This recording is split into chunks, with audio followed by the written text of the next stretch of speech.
पितृ पक्ष के परम शुभ अवसर पर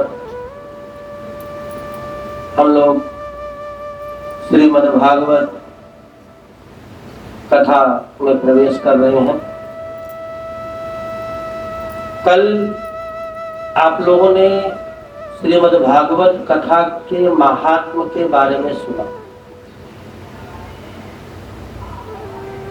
श्रीमद् भागवत कथा का ये जो महात्म जो आप लोगों ने कल सुना, ये पद्म पुराण से वर्णित है।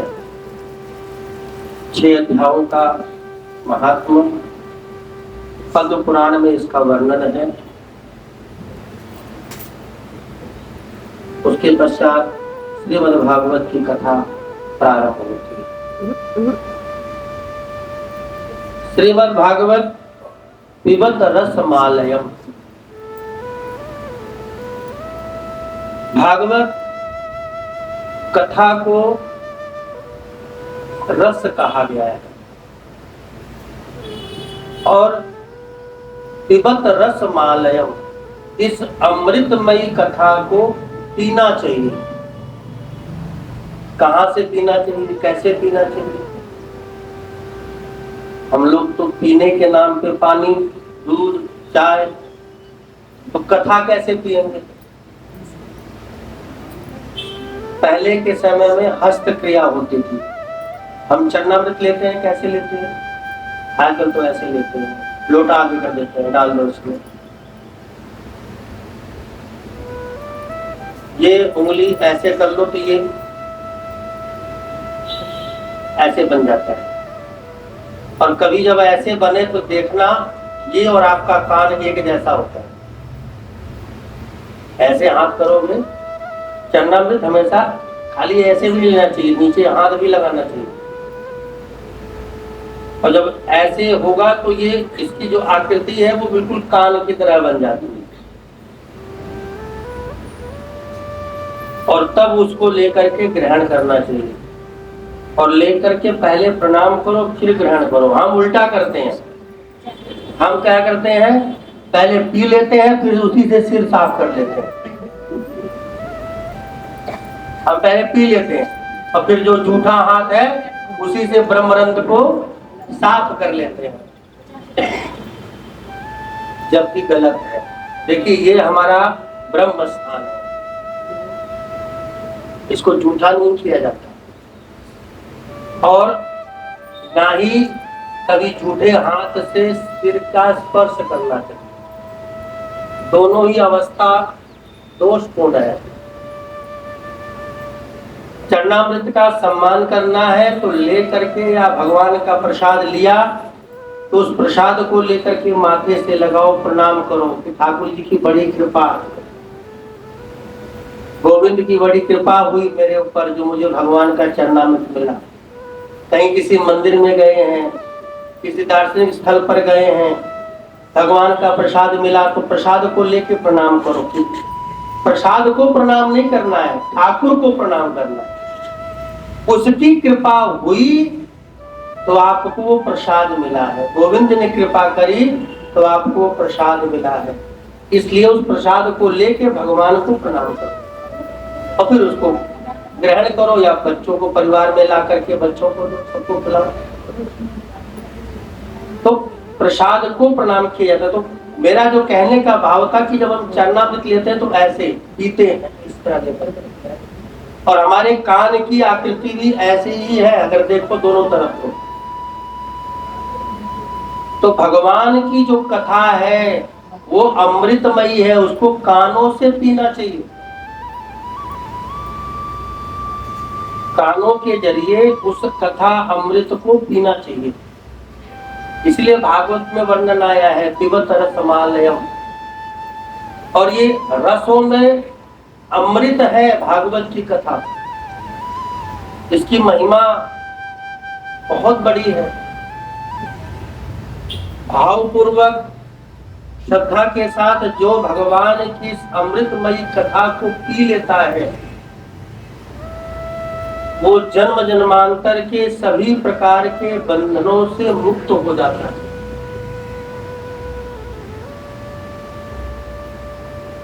शौनकादि ऋषियों को सूत जी श्रीमद् भागवत की कथा में प्रवेश कराते हैं और सर्वप्रथम शौनकादि ऋषियों ने सूत जी से प्रश्न किया कि प्रभु, हमने जितनी भी कथा सुनी है सब कथा में नारद जी पहले आ जाते हैं।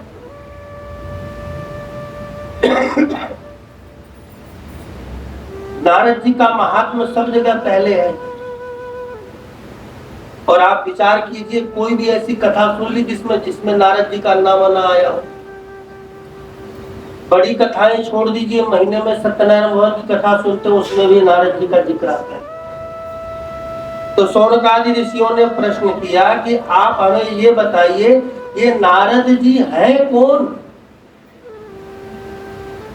इन्होंने ऐसा कौन सा कर्म किया है, ऐसा कौन सा पुण्य कर्म किया है जिसके कारण सब कथाओं में, सब महिमा में इनका नाम है, इनका वर्णन आता है?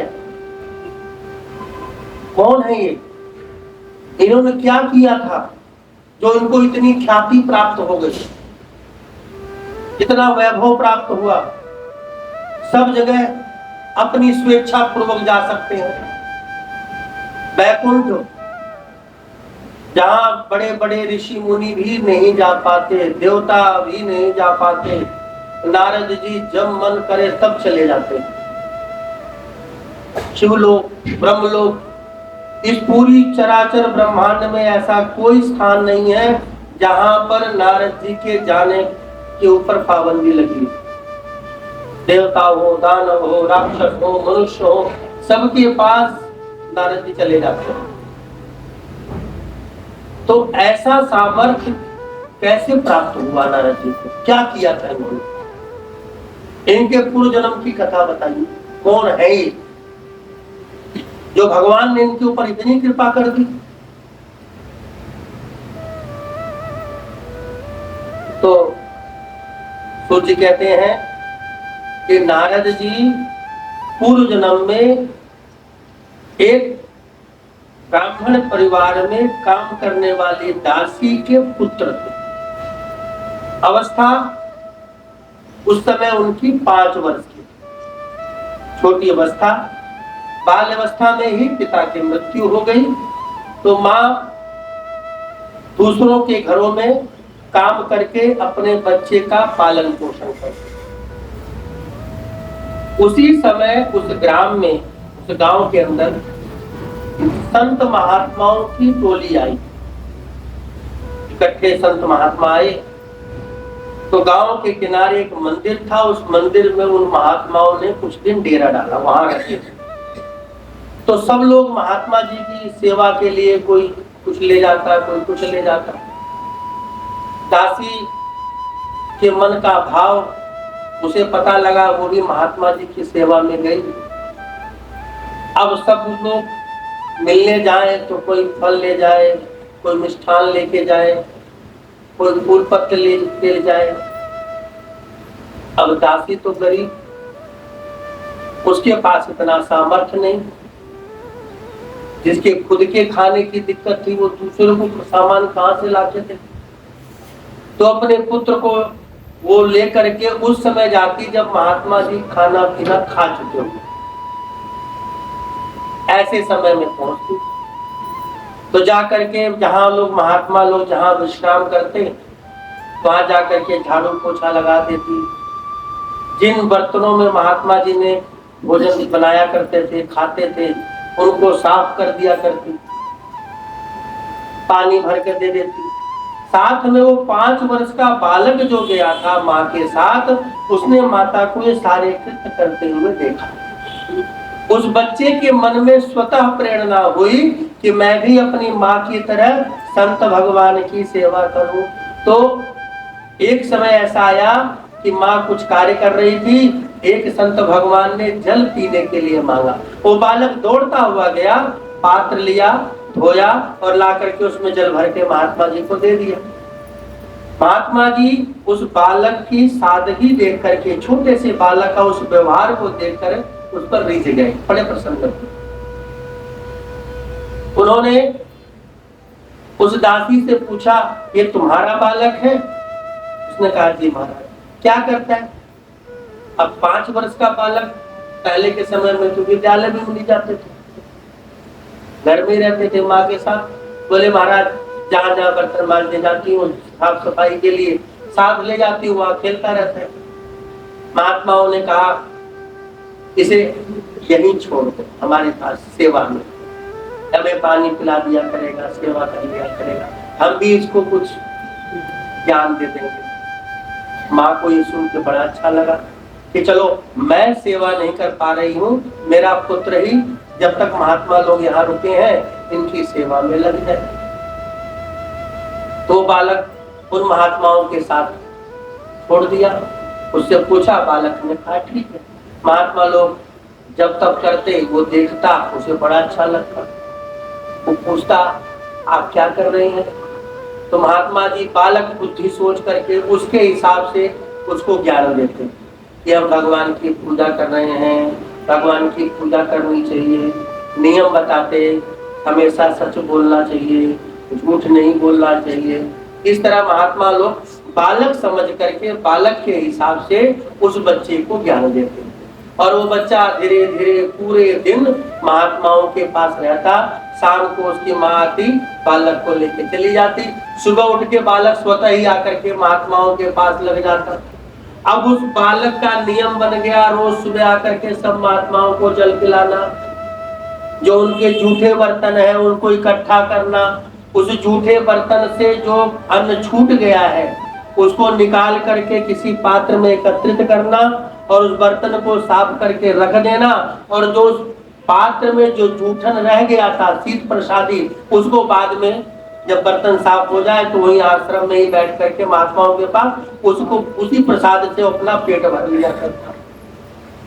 तो जब वो महात्माओं की जूठन जिसने जब प्रसाद रूप में पाने लगा तो उसके जन्म जन्मांतर के जितने भी ताप और पाप कष्ट थे सब मिटने लगे, सब समाप्त हो गए, केवल महात्माओं की सेवा करने से, जूठन खाने से। उनकी सेवा करता, कोई भी संत मुनि कोई आदेश करते, बालक दौड़ करके उस कार्य को पूर्ण करता। अब उस बालक जब पूरे दिन उन्हीं के पास सुबह से लेकर शाम तक रहता तो उसने उन लोगों से मुख से शब्दों का उच्चारण करना सीख गया। अब छोटा बालक क्या सीखेगा? राम, कृष्ण, शिव, ऐसे भगवान के नाम को ग्रहण करने लगा। उसका मन बड़ा आनंदित होता। कुछ महात्माओं को जप तप करते हुए देखता तो बालक भी जप करने लगता। जैसा महात्माओं को देखता वैसा करने का अनुसरण करता और उस बालक की इतनी विलक्षण बुद्धि कि वो धीरे धीरे महात्माओं के पास जा जा करके सत्संग करने लगा। सूत जी कहते हैं थोड़े दिनों में ही वो 5 वर्ष का बालक संत महात्माओं की संगति में रहते रहते प्रश्न कर करके जिज्ञासा उसकी इतनी बढ़ गई कि वो ब्रह्म ज्ञान तक को प्राप्त करने का अधिकारी बन गया। तब एक दिन संतों ने कहा कि इस बालक की आयु बहुत कम है और बहुत छोटी अवस्था है और इस इतनी कम अवस्था में ये इतने बड़े स्तर पर पहुंच गया, ज्ञान की पराकाष्ठा को प्राप्त कर लिया। इसको अभी आयु बहुत अल्प है, छोटी है, माँ की सेवा करनी चाहिए। तो महात्मा लोग दोपहर तक का कार्य हो जाता तो जानबूझ के कहते जाओ अपनी मम्मी की सेवा करो, माता जी की सेवा करो, जाओ। बालक कहता नहीं, मुझे आपके पास रहना, आपके पास बैठना अच्छा लगता है, मुझे माँ के पास भी उतना अच्छा नहीं लगता। मैं तो इंतजार करता हूं कि कब सुबह हो तो मैं आपकी सेवा में हाजिर हो जाऊं। इतना लगाव उस बालक का उन महात्माओं से हो गया। महात्मा लोग ने उसे मंत्र की दीक्षा दी। बालक ने मंत्र पूछा कि ऐसा कोई मंत्र बताइए जिसके जरिए मैं भगवान को पा सकूं। तो महात्माओं ने मंत्र का ज्ञान दिया। बोले जितने मंत्र हैं सब भगवान को प्राप्त करने के हैं। जिस मंत्र में तुम्हारी श्रद्धा हो उस मंत्र को दृढ़ कर लो, भगवान तुम्हें प्राप्त हो गए। उस बालक ने एक दिन उन महात्माओं के बीच बैठे हुए सत्संग में ये सुना कि राम शब्द का उच्चारण सबसे ज्यादा प्रभावशाली होता है। तो उसने एक जो बुजुर्ग महात्मा थे उनके पास जाकर के प्रश्न किया, राम भगवान विष्णु के अवतार है और विष्णु भगवान का मंत्र है ओम नमो भगवते वासुदेवाय। कृष्ण, गोविंद, माधव ये सब भगवान के नाम है, लेकिन इन नामों से अधिक राम नाम की महिमा क्यों है? जब उस बालक ने प्रश्न किया तो महात्मा जी भी हैरान हो गए, इतना छोटा सा बालक और कितने बड़े ज्ञान की बात कर रहा है। महात्मा जी ने समझाया कि राम जो है वो 3 शब्द से बना है और ये सत्य है। राम सभी देवताओं के अलग अलग नाम हैं, 3 अक्षर। हाँ, हमारी आपकी दृष्टि से तो 2 ही अक्षर है, रा और म, लेकिन संस्कृत के हिसाब से इसमें 3 अक्षर हैं, र, आ की मात्रा और म। तो ये जो 3 शब्दावली है ये महामंत्र है। भगवान, इसके ऊपर एक कथा है कि माता पार्वती नित्य प्रति सुबह उठ करके विष्णु सहस्रनाम का पाठ करती, नियम से, नियम था उनका, नारायण की भक्त थी। विष्णु सहस्रनाम का पाठ करती और उसके बाद भोले बाबा को जो बना के देना होता था, प्रसाद वगैरह बना करके दिया करती। अब पाठ करने में समय लगता है, किसी के नाम की 1000 माला जपो तो समय तो लगेगा। तो भोले बाबा ने एक दिन ध्यान दिया तो उन्होंने माता पार्वती से पूछा, ये इतनी देर तक किसका नाम का जाप करती? बोले किसका, आप करती हो? मैं भी नहीं। अब भोले बाबा भी तो जपते हैं, किसका? तो भोले बाबा ने कहा नहीं, मेरा मंत्र तो अलग है, तुम्हारा मंत्र अलग है। मैं तो एक ही शब्द को कई बार जपता हूं और तुम्हारे तो शब्द ही अलग अलग है। तो मैया ने जवाब दिया कि जब 1000 नाम का पाठ करूंगी तो नाम तो अलग अलग ही होंगे। जैसे ठाकुर जी का नाम लग लो, कृष्ण, माधव, केशव, गोविंद, नंदलाला, कई नाम है ना। व्यक्ति तो एक ही है लेकिन नाम कई है। तो मैया ने जवाब दिया कि 1000 नामों का पाठ करती हूं। तो भोले बाबा ने कहा इसका सरल उपाय बताऊं? बोले क्या? बोले तुम 1000 बार विष्णु भगवान का नाम लो और 1 बार केवल राम कह दो, दोनों बराबर है। 1000 बार एक भगवान विष्णु के नाम का 1000 बार उच्चारण करो, जिसको बोलते हैं विष्णु सहस्त्र नाम, भगवान विष्णु के 1000 नाम। तो विष्णु सहस्त्र नाम का 1000 मतलब 1000 बार उनका उच्चारण करना। पाठ किया आपने, विष्णु सहस्त्र नाम पूरा पढ़ लिया, 1000 बार भगवान का नाम मुख से निकला, उसका जितना फल मिलेगा 1 बार राम कहने से वही फल मिलेगा। ये भोले बाबा ने मां पार्वती को बताया। सहस्त्र नाम तत्तुल्यम राम नाम वरानने। हे देवी, 1000 बार तुम पाठ कर लो, उसका जितना पुण्य है उतना ही पुण्य फल केवल राम कह देने से मिल जाता है। इसीलिए मैं निरंतर राम राम का ही जाप करता हूँ। मतलब जितनी बार राम शब्द निकला उतनी बार 1000 विष्णु सहस्त्र नाम का पाठ हो गया। तो महात्माओं ने ये प्रसंग उस बालक को सुनाया कि ये भगवान शिव की वाणी है, हम नहीं कह रहे हैं। ये भगवान शिव ने माता पार्वती से कहा है कि विष्णु भगवान का नाम 1000 जपो और उसके बदले में केवल एक बार राम कह दो, तो जितना 1000 बार नाम लेने से पुण्य मिलेगा, केवल राम कहने से वो पुण्य आपको प्राप्त हो जाएगा। अब प्रश्न ये उठा कि राम में ऐसा क्या है, इतनी महिमा क्यों है? तो राम में हमारे हिसाब से 2 और संस्कृत के हिसाब से 3 अक्षर का शब्द है, र, अ और म। र आ की मात्रा और म। र जो है ये अग्नि का बीज मंत्र है। र शब्द जो है ये अग्नि देव जो हैं इनका बीज मंत्र है, जो जला देते हैं अग्निदेव, उसका बीज मंत्र है। और आ जो है ये आदित्य भगवान मतलब सूर्य भगवान का बीज मंत्र है, आ। तो ये दोनों अग्नि तत्व हो गए। रा शब्द जो है ये अग्नि देव का बीज मंत्र है और आ जो शब्द है ये सूर्य देव का बीज मंत्र है। ये दोनों को मिलाया तो रा हुआ। ये दोनों अग्नि रूप है, र और उसके ऊपर आ की मात्रा। अग्नि तत्व और सूर्य तत्व दोनों ही अग्नि कारक है। हम आग जलाते हैं उससे भी अग्नि निकलती है, और जब मई जून की गर्मी में सूर्य भगवान आए तो क्या हाल होता है पता ही है, एसी फेल हो जाते हैं। तो वो भी अग्नि तत्व, तेज तत्व है, अग्नि तत्व है। तो ये दोनों अग्नि तत्व है, लेकिन साथ में जो म लग गया ये चंद्रमा का बीज मंत्र है, जो शीतलता देता है, ठंडक देता है।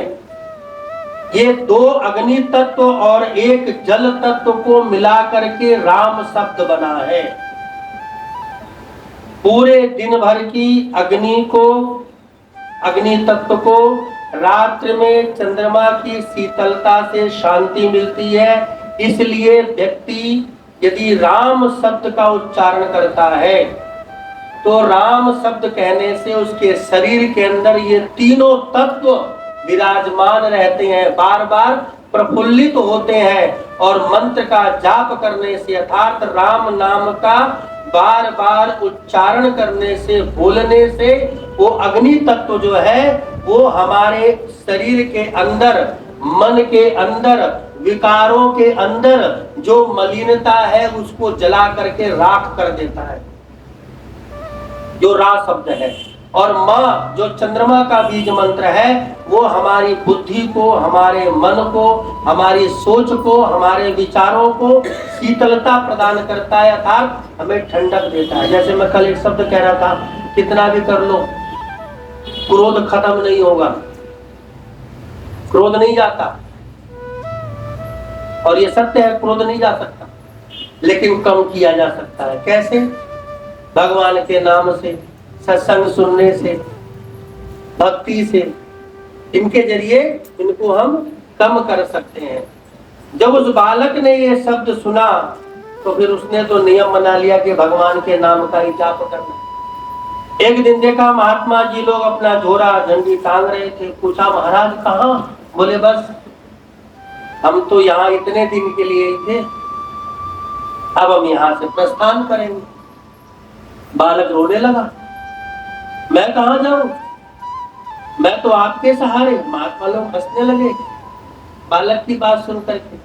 बालक से कहा बेटा हमारा तो चलो कोई नहीं, हम तो संती महात्मा एक साथ रहते हैं, लेकिन तुम्हारे तो माँ है, तुम अपनी माँ के पास जाओ, माँ की सेवा करो, और माँ की सेवा से ही तुम्हें परम धाम की प्राप्ति होगी। जो भी तुम्हारे मन की कामना है पूर्ण हो जाएगी।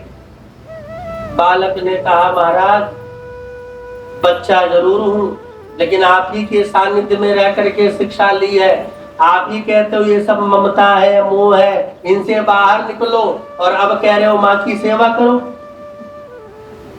मैं भी आपके साथ चलूंगा, जहां आप जाएंगे वहीं आपके साथ चलूंगा, आपकी सेवा करूंगा, आपके साथ रहूंगा। महात्माओं ने बहुत समझाया, बोले हमारा परिवार नहीं है, हम सन्यासी हैं, संत हैं, तुम्हारे पीछे तुम्हारी माँ है, उसका तुम्हारे सिवा कोई नहीं है। यदि तुम हमारे साथ गए तो उसका क्या हाल हो, अब संत भगवान के मुख से यह वचन सुन करके वो जो बालक था, उस बालक के मन में यह भाव आया कि मेरी मां कब तक रहेगी। महात्माओं से पूछा कोई ऐसा उपाय नहीं है जिससे मैं आपके साथ चल सकूं। महात्माओं ने कहा पहले मां की सेवा करो। क्या कि महात्मा जी चले गए। बालक मां के पास उदास होकर के आया। अब वो दिन रात भगवान की पूजा करे और भगवान से एक ही प्रार्थना करे, मां से छुटकारा दिलाओ। हे प्रभु ऐसी कोई लीला रचो कि मां के बंधनों से मुक्त हो जाओ और आपकी सेवा में मेरा तन मन समर्पित हो जाए। इसे भगवान की लीला ही कहेंगे कि एक दिन वर्षा हो रही थी, संध्या काल का समय था। उसकी मां गाय का दूध निकालने के लिए गई। उसी समय लीला कहिए एक सर्प निकला, मां के पैर के ऊपर से चढ़ के चला गया। उसकी मां ने देखा सर्प गया, उसको लगा सर्प ने डस लिया और उसकी चीख निकली। मन इतना घबरा गया, हाथ से बाल्टी, दूध वाली जो बाल्टी थी वो छूट गई, नीचे गिरी। मन में घबराहट इतनी, मुझे सर्प ने काटा और गोविंदाय नमो, मृत्यु को प्राप्त हो गया। बालक ने चीख सुनी, भागता हुआ आया, देखा मां की मृत्यु हो गई। मन में कोई भाव नहीं, कोई सुख नहीं, कोई दुख नहीं। गांव वालों ने उस बालक से मां की अंत्येष्टि क्रियाक्रम करवाया। बालक समदम दुख सुख से परे था, अवस्था जरूर कम थी, लेकिन ज्ञान इतना उस बालक को प्राप्त हो गया था कि वो मोह ममता से परे था। कुछ दिन तक उन लोगों के बीच में रहा, तो उसमें जो चतुर लोग थे सोचे हमारे घर का नौकर बन जाए, हमारे यहाँ कार्य करे। लेकिन वो बालक तो दृढ़ विद्वान, संतों की सेवा से उसने गांव का परित्याग कर दिया। महात्माओं को ढूंढने लगा कि महात्मा लोग मुझे मिले। महात्मा लोग तो नहीं मिले। आश्रम में गया, वहां जाकर के उसने भगवान की आराधना और तप करना प्रारंभ किया। और उस बालक के तप से प्रभावित होकर के स्वयं नारायण उस बालक के सामने प्रकट हो गए।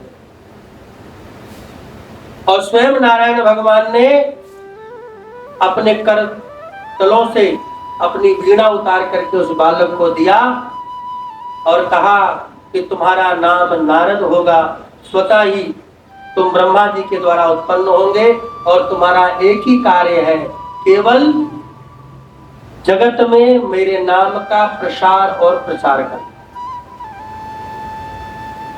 भगवान ने अपना धाम, अपना नाम, सब कुछ उस बालक को समर्पित कर दिया। मन के द्वारा भगवान के प्रति अत्यंत भक्ति होने के कारण वही बालक नारद जी के नाम से विख्यात हुए। भगवान हरि की उनके ऊपर अत्यंत कृपा हुई। भगवान हरि ने स्वयं अपने हाथों से अपनी वीणा नारद जी को प्रदान करी और नारद जी का एक ही कार्य है, केवल हरि गुण गाहा। नारद जी केवल हरि के गुण का गान करते हैं और कोई काम नहीं करते, सिर्फ भगवान के नाम। आप लोगों ने भी नारद जी का कहीं भी देखा होगा तो नहीं कुछ सुना होगा तो नारद जी नारायण नारायण अर्थात हर समय भगवान के नाम का जाप करते हैं। और दूसरा कार्य क्या करते हैं? भक्तों को भगवान से मिलाने का। ये नारद जी का प्रमुख कार्य है। जो कोई दीन मिल जाए, दुखी मिल जाए, भक्त मिल जाए, जान जाते हैं नारद जी की ये भक्ति के लायक है, इसके अंदर भक्ति है, दृढ़ श्रद्धा है, ये भगवान को प्राप्त कर सकता है। नारद जी को परख है, नारद जी पहचान जाते हैं। और जिस पर नारद जी की कृपा हो जाए वो भगवान को प्राप्त कर लेता है। नारद जी के शिष्य का नाम अभी आगे कथा में भी आएगा, ध्रुव, प्रहलाद, मां जगत जननी स्वयं पार्वती नारद जी की शिष्या हैं। रामायण के पूर्व रचयिता महर्षि वाल्मीकि नारद जी के शिष्य हैं। ऐसे बहुत से संतों, महात्माओं, गुरुओं, राजाओं को नारद जी ने ज्ञान दिया है। ये सब उनके मन के द्वारा भगवान का निरंतर जाप करने का प्रभाव है। हरि की उनके ऊपर ऐसी कृपा हो गई कि नारद जी सर्वस्व में कहीं भी आ जा सकते हैं, किसी के पास भी जा सकते हैं, और इतना ही नहीं, भगवान की भक्ति में ही लीन रहते हैं। ये नारद जी का व्याख्यान सनत कुमार आदि शौनकादि ऋषियों को सूत जी ने सुनाया। प्रश्न किया कि महाराज भागवत की कथा कब प्रारंभ हुई? श्रीमद् भागवत की कथा कब प्रारंभ हुई, कैसे शुरू हुई? इसके कथाकार कौन है और श्रोता कौन है? कल की कथा में मैंने बताया था इसके रचयिता स्वयं भगवान वेद व्यास जी, महर्षि पराशर के पुत्र हैं वेद व्यास।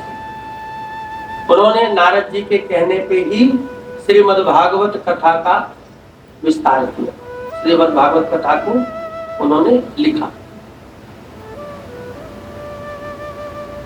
अब वेद व्यास जी ने कथा को तो लिख दिया, लेकिन उस कथा का जगत में प्रचार प्रसार कैसे हो, उसकी उनको बड़ी चिंता थी। क्योंकि उनके जितने शिष्य मंडली थी, चेले जो थे, वो उस कथा का प्रचार प्रसार नहीं कर पा रहे, तो बड़े चिंतित रहते थे वेद व्यास जी कि भगवान की कथा मैंने बड़े सुंदर ढंग से लिखी है, लेकिन इसको प्रसारित नहीं कर पा रहा, उसका प्रचार नहीं कर पा रहा। तो कहते हैं कि एक घटना घटी। माता पार्वती ने एक दिन भगवान भोलेनाथ से जिद की कि प्रभु आप जो ये एकांत में जाकर के वास करते हैं, समाधि लगाते हैं, जो आनंद में रहते हैं, इसका सार क्या है? तो भोले बाबा ने सहज में उत्तर दे करके टरकाना चाहा कि मैं तो राम नाम का जाप करता हूं, उसी में मस्त रहता हूं। तो माता ने प्रश्न किया कि अच्छा, माता भी समझ गई कि मुझे टरका रहे हैं, तो माता ने प्रश्न किया कि आपके गले में जो ये नरमुंडों की माला है, ये क्या है? कभी देखना भगवान के गले में मुंडों की माला होती है, रुद्राक्ष तो होती है, लेकिन मुंडों की माला भी भोलेनाथ पहनते हैं।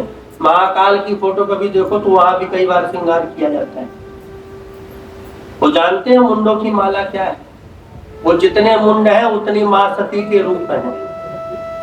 अर्थात तो भोले बाबा एक ही है, लेकिन सती हर बार बदलती रहती हैं, और जितनी सती होती रहती हैं उतनी सती की मुंडों की माला भोलेनाथ अपने हृदय से लगा के रखते हैं, पहनते हैं। तो माता ने एक बार प्रश्न किया कि मेरा जन्म तो बार बार होता है और आपका नहीं, ऐसा क्यों? मेरा जन्म हर बार होता है, मैं मृत्यु को प्राप्त होती हूँ तो मेरा सिर की माला बना करके आप अपने गले में धारण कर लेते हो, क्योंकि आपका मेरे प्रति स्नेह है, लेकिन आपका जन्म बार बार क्यों नहीं होता? बाकी सब देवता है, सबका जन्म होता है, आपका क्यों नहीं होता? भोले बाबा ने कहा मैंने अमर कथा रूपी अमृत का पान कर रखा है। तो माता ने कहा कि मुझे भी सुनाओ।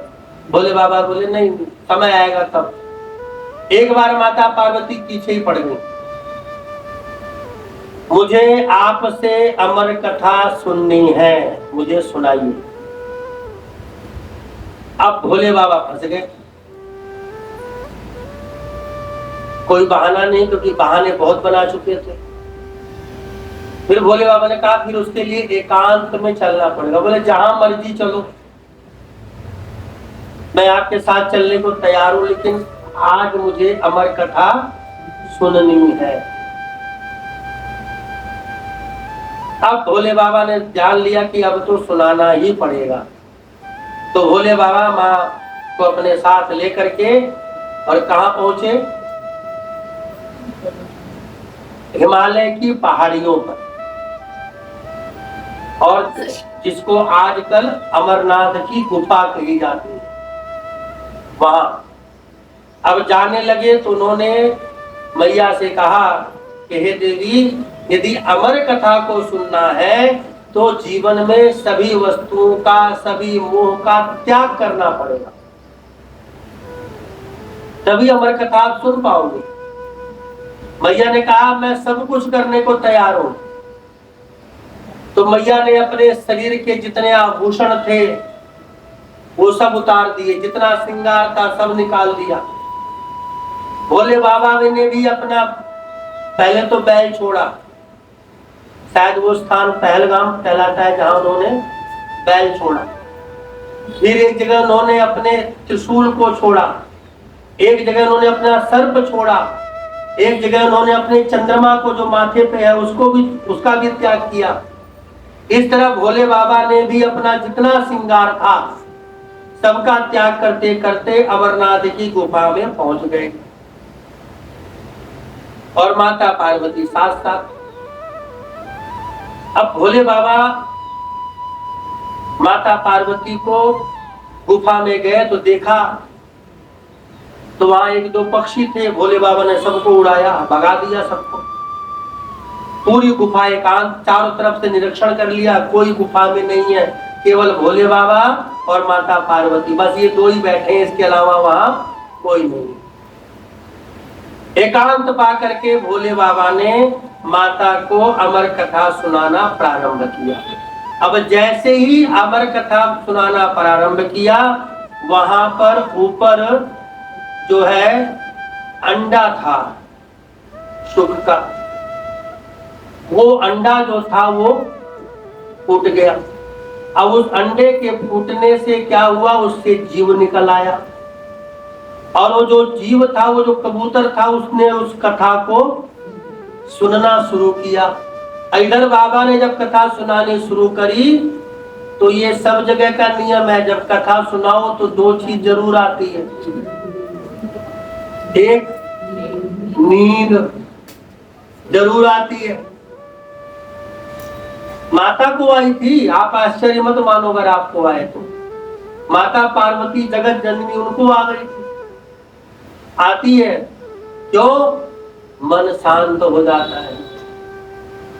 जब आप कथा में बैठोगे तो हरि चर्चा कानों में पढ़ने से, भगवान की कथा कानों में जाने से मन जो है धीरे धीरे सरल होने लगता है, शांत होने लगता है। जब सरलता और शांति आती है तो आंख अपने आप बंद हो जाती है। अब जिसकी चैतन्यता कथा में बनी हुई है तो उसको तो नींद नहीं आई, लेकिन जिसको हल्का सा आराम मिला और उसने पलक झपकी, तो चाहे 1 मिनट की झपकी लगे, लेकिन झपकी लगनी जरूरी है।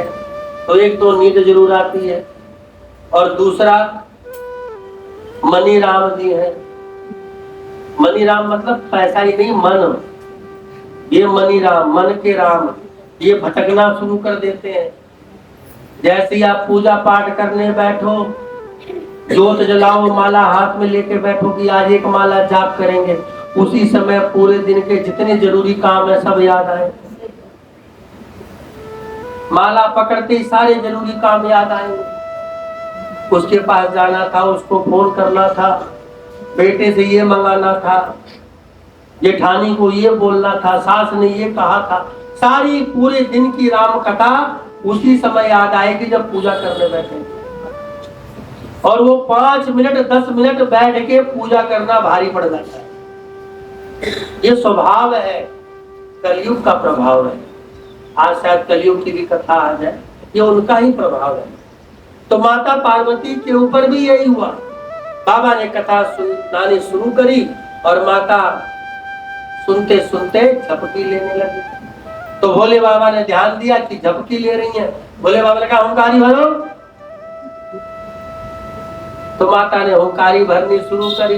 अब भोले बाबा एक मस्त होकर के जब कथा में प्रवेश किए तो भोले बाबा की आंखें हो गई बंद और कथा भाव से भोले बाबा कहने लगे। जब भाव प्रभाव में आकर के भोले बाबा कहने लगे, मैया की आंख हो गई बंद। कबूतर ऊपर बैठ करके कथा को सुन रहा था, उसने देखा मैया तो सो गई, अगर हुंकारी नहीं भरी तो कथा बंद हो जाएगी, बाबा की आंख खुल जाएगी। उसने उन्हीं की आवाज में हूं का उच्चारण किया, हुंकारी भरी। और जैसे हुंकारी भरी भोले बाबा को लगा नहीं मैया जाग रही है, सुन रही है कथा। पूरी कथा हो गई। जैसे पूरी कथा हुई भोले बाबा ने जयकारा लगाया, मैया ने हड़बड़ा कर बोला जय। आंख खुली, पूछा फिर क्या हुआ? भोले बाबा बोले फिर क्या हुआ, पूरी कथा तो सुना दी। बोले कब सुनाई? बोले हुंकारी किसने भरी? भोले बाबा ने क्रोध की दृष्टि डाली ऊपर तो देखा फड़फड़ाते हुए भागा। बाबा ने भी अपना त्रिशूल पीछे लेकर के भागे उसके। वो उड़ता उड़ता उड़ता उड़ता कहां पहुंचा? व्यास जी के यहाँ। व्यास जी कहाँ थे? बद्रीनाथ में। बद्री विशाल बोलते हैं। मां सरस्वती नदी के तट पर व्यास जी का आश्रम है। व्यास जी के आश्रम में जो व्यास जी की पत्नी थी वो दरवाजे पे खड़ी होकर के क्या कर रही थी? उबासी ले रही थी। और जैसे उबासी ली वो जो उनके पेट के अंदर चला गया और भोले बाबा बाहर त्रिशूल गाड़ करके बैठ गए। जब ये बाहर निकलेगा तब इसको मारूंगा। ये सब भगवान की लीला थी। आप सोचो, कहां हिमालय पर्वत और वहां से बद्री धाम, हजारों किलोमीटर की दूरी, और बाबा चाहते तो क्या त्रिशूल से उस पक्षी को मार नहीं सकते थे? बाबा जानते थे कि मैं इसको मारूंगा तब भी नहीं मरेगा। जब नाम ही उसका अमर कथा है, जिसने अमर कथा को सुन लिया तो वो अमर हो गया, वो मरेगा कैसे? वो तो मर सकता ही नहीं है। तो भोले बाबा उसको मारते कैसे? और बाबा ने सब लीला करी। आकर के व्यास जी के यहाँ भोले बाबा धूना जमा करके बैठे रहे और वो बाबा के डर के नाते गर्भ के अंदर, और गर्भ के अंदर भी कितने दिन रुके? नॉर्मली गर्भ 9 महीने 10 महीने का होता है। कितने का ही होता है? 9 महीने 10 महीने। संसार का पहला ऐसा गर्भ और पहला ऐसा विलक्षण बालक जो 14 वर्ष तक अपनी मां के गर्भ में ही रहा। वेद व्यास जी दरवाजे पर खड़े होकर के प्रार्थना करते थे कि हे पुत्र बाहर निकलो, अब तो तुम बड़े हो गए हो, ज्ञानी हो गए हो, बाहर निकलो। कहता नहीं निकलूंगा। बालक कहता नहीं निकलूंगा, गर्भ में रहूंगा। जब भोले बाबा ने भी अपना धुना उठाया और चलने लगे तो वेद व्यास जी ने विनती करी, महाराज आप कृपा कर दो। तो स्वयं कहते हैं कि भगवान ने वचन दिया सुखदेव मुनि को। वो बालक जो थे गर्भ में, व्यास जी के पुत्र और सुखदेव थे, उन्होंने 3 वचन मांगे। पहला, मैं गर्भ से जब बाहर निकलूंगा तो व्यास जी मुझसे पुत्र मोह नहीं रखेंगे, पहला वचन। दूसरा, भगवान की जो ये माया है मुझे व्याप्त नहीं होगी। तीसरा, मैं स्वतंत्र रहूंगा, भगवान ने भी हाँ हाँ भरी। अब सोचो आप सब लोग माँ हैं, 9-10 महीने का गर्भ रखना कितना भारी पड़ता है। तो व्यास जी की पत्नी का क्या हाल हुआ होगा जिन्होंने उस बालक को रखा। और जब भोले बाबा की कृपा हुई तब बालक रूप में, बालक रूप क्या, 14 वर्ष के बालक रूप में भगवान सुखदेव जन्म लिए। और जन्म लेके किए क्या, जो नाड़ होती है ना जिससे माँ के नाभि के उससे बालक जुड़ा होता है, जिससे उसके खाने पीने की सारी वो चलती रहती है। जैसे बालक निकला गर्भ से बाहर, उस बालक ने क्या किया, वो जो नाड़ थी उसको उठाया, अपने कंधे पे डाला और चल दिया। कहां, जंगल की तरफ। व्यास जी भागे भागे पीछे आए, हाथ जोड़े, बोले बेटा तुम मेरे पुत्र हो, कुछ दिन तो हमारे साथ रहो, पुत्र का सुख दो। बालक ने कहा मैंने पहले ही पूछ लिया था, पुत्र मोह में मुझे नहीं फंसाओगे, पुत्र मोह में मुझे नहीं रखोगे, मैं बंधन में नहीं रहूंगा और मुझे ये कोई माया व्याप्त नहीं होगी। लेकिन व्यास जी मोह में इतने फंस गए कि पुत्र है, थोड़े दिन पास रहे, हमारे साथ रहे, इसलिए उसको बार बार रोकने लगे, रोकने का प्रयास करने लगे। बालक रुका नहीं, चल दिया। व्यास जी पीछे पीछे जाते समय व्यास जी ने एक अनोखा दृश्य देखा। एक सरोवर पर कुछ स्त्रियां स्नान कर रही थी, निवस्त्र होकर के, वस्त्र सबने अलग रखे हुए थे, निवस्त्र होकर के स्नान कर रही थी। और जैसे ही सुखदेव मुनि गए, उन स्त्रियों को कोई फर्क नहीं पड़ा, वो अपना नहाती रही, जल क्रीड़ा करती रही, जल में एक दूसरे पे पानी फेंक रही, जिसको बोलते हैं जल क्रीड़ा, खेलती रही, जल क्रीड़ा करती रही। सुखदेव जी चले गए, उन औरतों पे जो स्नान कर रही थी उनको कोई फर्क नहीं पड़ा, उन्होंने ध्यान भी नहीं दिया कौन जा रहा है कौन आ रहा है। और व्यास जी जो कि बिल्कुल बुजुर्ग थे, हिल के चलते थे, शरीर बहुत जर्जर था, बुढ़ापा था उनका, व्यास जी का। और जैसे व्यास जी आए, सभी औरतों ने तुरंत भाग करके अपनी अपनी साड़ी से अपने तन को ढकना शुरू कर दिया। व्यास जी को बड़ा आश्चर्य लगा। उन्होंने उन औरतों से पूछा, अभी थोड़ी देर पहले मेरा बेटा यहां से गया है, युवा है, उसको देख करके तुमको लज्जा नहीं आई, और मैं बूढ़ा बुजुर्ग आदमी यहां से निकल रहा हूं तो मुझे देख करके तुम शर्मा रही हो, लजा रही हो। उन औरतों ने जवाब दिया कि व्यास जी, आपको ये ज्ञात है कि हम स्त्री हैं, आपको ये ज्ञात है कि हम स्त्री हैं, आप पुरुष हो ये आपको पता है, हम स्त्रियां हैं, हम इस समय वस्त्र से रहित हैं, स्नान कर रही है, आपको पता है, चाहे बुजुर्ग है लेकिन इतना तो ज्ञान है आपको।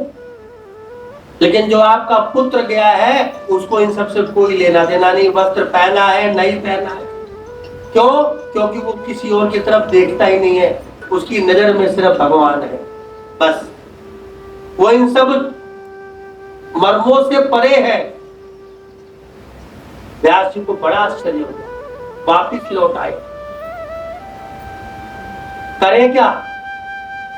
तब ध्यान आया कि भगवान शिव ने ये लीला रची है, तो अब पुत्र को पुत्र के जरिए तो नहीं बुला सकते, शिष्य के जरिए तो बुला सकते हैं।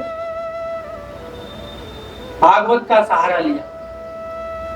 व्यास जी ने अपने 2 चेलों को श्रीमद् भागवत के एक श्लोक को रटाया और कहा कि जंगल में जाकर के जोर जोर से इस श्लोक का उच्चारण करो, जाओ। अब जो शिष्य थे वो जंगल में गए, जिस जंगल में सुखदेव जी गए, जा करके जोर जोर से उस भागवत के श्लोक का उच्चारण करते। उसमें भगवान कृष्ण के स्वरूप का वर्णन है, जो भागवत का पहला श्लोक है, उस श्लोक में भगवान श्री कृष्ण के स्वरूप का वर्णन है। और जो ये स्वरूप है ना, ये टेढ़ी टांग वाले का, इसमें इसका सब कुछ टेढ़ा ही है। अगर आप ध्यान से देखो तो कोई अंग सीधा नजर नहीं आएगा। कभी परखना, इस स्वरूप में इनका कोई अंग सीधा नहीं है। ना तो नाक सीधी है, ना आंख सीधी है, ना कान सीधे हैं, ना सिर सीधा है, ना हाथ सीधे हैं, ना पैर सीधे हैं। पैर तो पैर, इसको क्या बोलते हैं, सिर्फ इतना एड़ी, ये भी सीधी नहीं, ये भी टेढ़ी है। देखो, एक ऐसे है तो दूसरी ऐसे है। ये ऐसा स्वरूप है, इसी का वर्णन किया। कोई चीज सीधी नहीं है। नाक भी टेढ़ी है, आंख भी तिरछी है, माथा भी टेढ़ा है, कान भी टेढ़े हैं। इस पूरे स्वरूप को देखो। केवल ये स्वरूप की बात कर रहा हूं, इनकी नहीं कर रहा, इस स्वरूप की बात कर रहा हूं। ये जो, इसीलिए इसी स्वरूप के कारण इनका एक नाम है टेढ़ी टांग वाला। एक टांग देखो, एक इधर वाली टांग देखो कैसी है। इनका नाम इसलिए टेढ़ी टांग वाला है। अष्टावक्र तो 8 जगह से टेढ़े थे, तो पता नहीं कितनी जगह से टेढ़े हैं। अष्टावक्र थे, वो 8 जगह से टेढ़े थे, उसका नाम था अष्टावक्र। 8 जगह, अष्ट मतलब 8, वक्र मतलब टेढ़ा। इनका पूरा शरीर ऊपर से लेकर नीचे तक देख लो, कोई अंग सीधा नहीं है, सब टेढ़ा है। जब इस स्वरूप के बारे में सुना तो सुखदेव जी व्याकुल हो गए, भागते हुए उस बालक के पास आए। ये मंत्र कहां से सुना? बोले गुरुजी ने बताया। बोले इसके आगे का सुनाओ। बोला हमें नहीं आता, इसके आगे का हमें नहीं आता। कौन बताएगा? गुरुजी बताएंगे। कहां मिलेंगे? आश्रम में। कौन से गुरुजी हैं? वेद व्यास जी। अब जब वेद व्यास जी का नाम सुना तो वेद व्यास जी तो पिताजी हैं। चले गए वापिस। बालकों ने आकर के बताया, गुरुजी आज एक सन्यासी आदमी मिला था, बालक जैसा, अद्भुत छटा थी, चेहरे पे ऐसा दिव्य तेज था जैसे साक्षात सूर्य भगवान हो। क्या हुआ? बोले हमने जब श्लोक सुनाया तो व्यथित हो गए, व्याकुल होकर के हमारे पास भागते हुए आए। बार बार इस श्लोक को हमसे सुना, हमने कई बार उनको सुनाया। फिर पूछने लगे इसका आगे का मतलब बताओ, आगे का श्लोक बताओ। हमने कहा हमें नहीं आता। इसका अर्थ बताओ। बोले हमने अब कहा हमें वो भी नहीं आता। तो व्यास जी ने दूसरा श्लोक रटाया। बोले जाओ आज ये सुनाना। अगले दिन जाकर के दूसरे श्लोक की रचना गाई। अब तो सुखदेव जी व्यथित हो गए, व्याकुल हो गए। बोले बताओ ये श्लोक है किसके पास? बोले हमने कहा था ना वेद व्यास जी के पास। बोले चलो मुझे ले चलो। तब वेद व्यास जी के पास सुखदेव मुनि पुत्र रूप में नहीं, शिष्य रूप में आए। शिष्य रूप में आए और वेद व्यास जी से भगवान से कहा कि आप मुझे श्रीमद् जो ये श्लोक जो आपने रचित किया है इसका भावार्थ अर्थ समेत बताइए, यह मैं सुनना चाहता हूं। भागवत में 18,000 श्लोक हैं। 18,000 श्लोकों के रचयिता स्वयं वेद व्यास जी हैं। तो पूरे 18,000 श्लोकों का जो ग्रंथ है श्रीमद् भागवत, उसकी पूर्ण शिक्षा तब वेद व्यास भगवान ने अपने पुत्र सुखदेव जी को दी। और सुखदेव जी ने पूरी भागवत को सुनते ही कंठस्थ कर लिया। व्यास जी के मन में आया कि अब बेटे को भागवत की शिक्षा दी है तो भागवत सीखने के बाद बेटे का मन हमारे पास लगेगा। जिस दिन भागवत पूरी हुई बेटा उसी दिन वापिस जंगल में चला गया। भजमन नारायण नारायण नारायण श्रीमन नारायण नारायण नारायण हरि नारायण नारायण नारायण लक्ष्मी नारायण नारायण नारायण हरि नारायण नारायण नारायण माधव नारायण नारायण नारायण केशव नारायण नारायण नारायण श्रीमन नारायण नारायण नारायण बोलवा के बिहारी लाल की जय। ये तो कथा थी वक्ता की।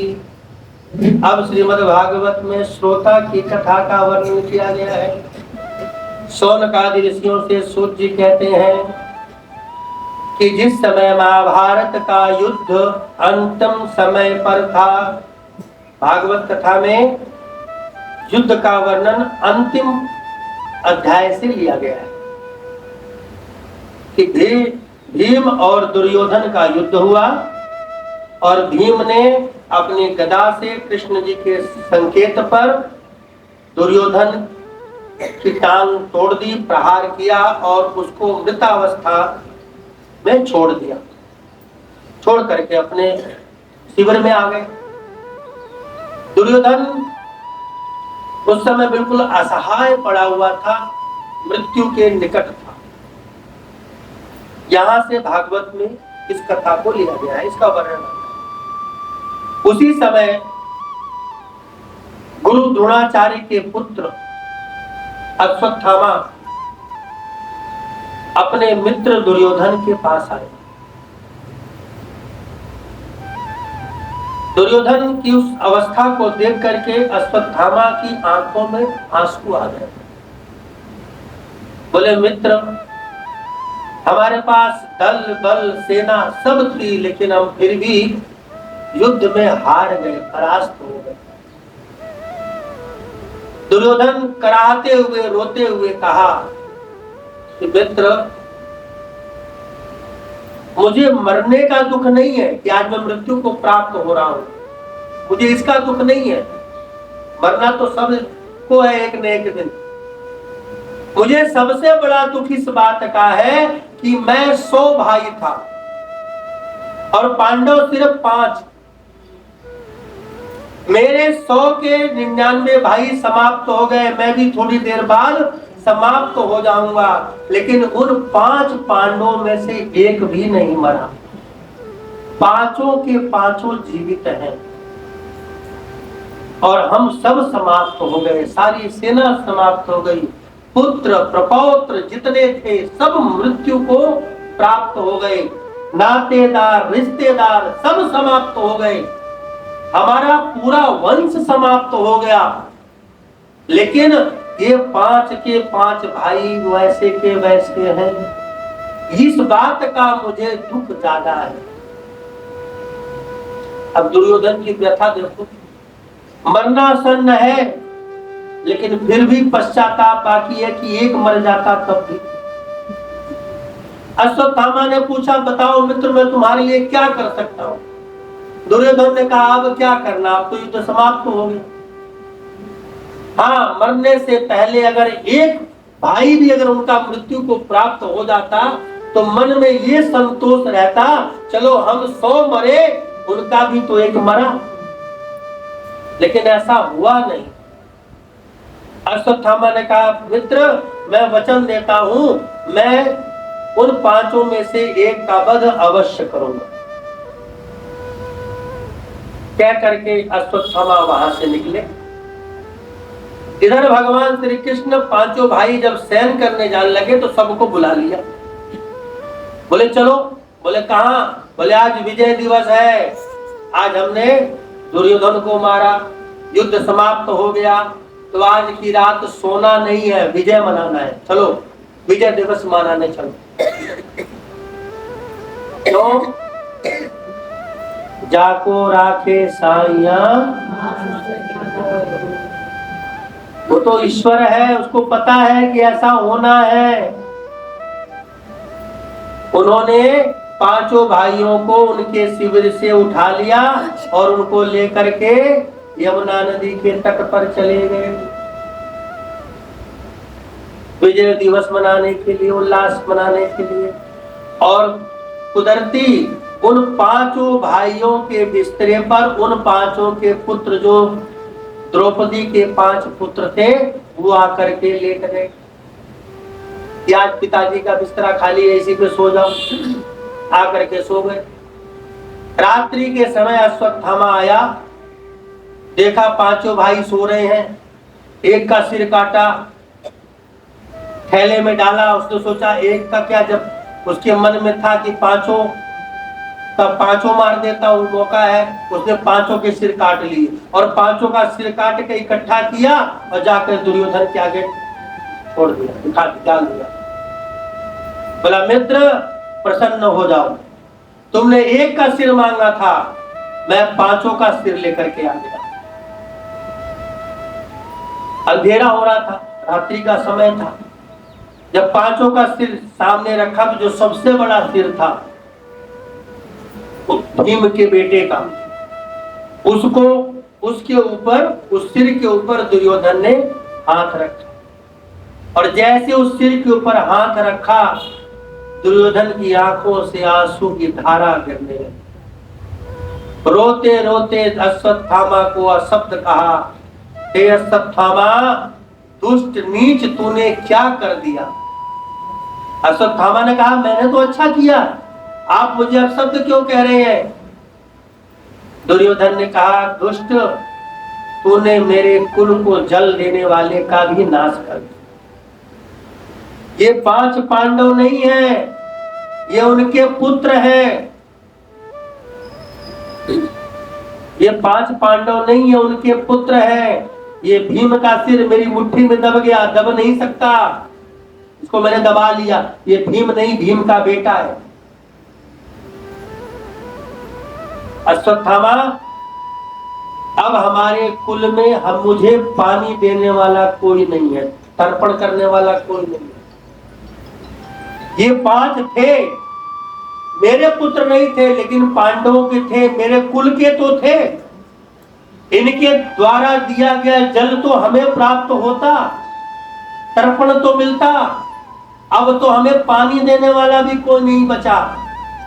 और विलाप करते करते दुर्योधन ने अपने प्राण छोड़ दिए।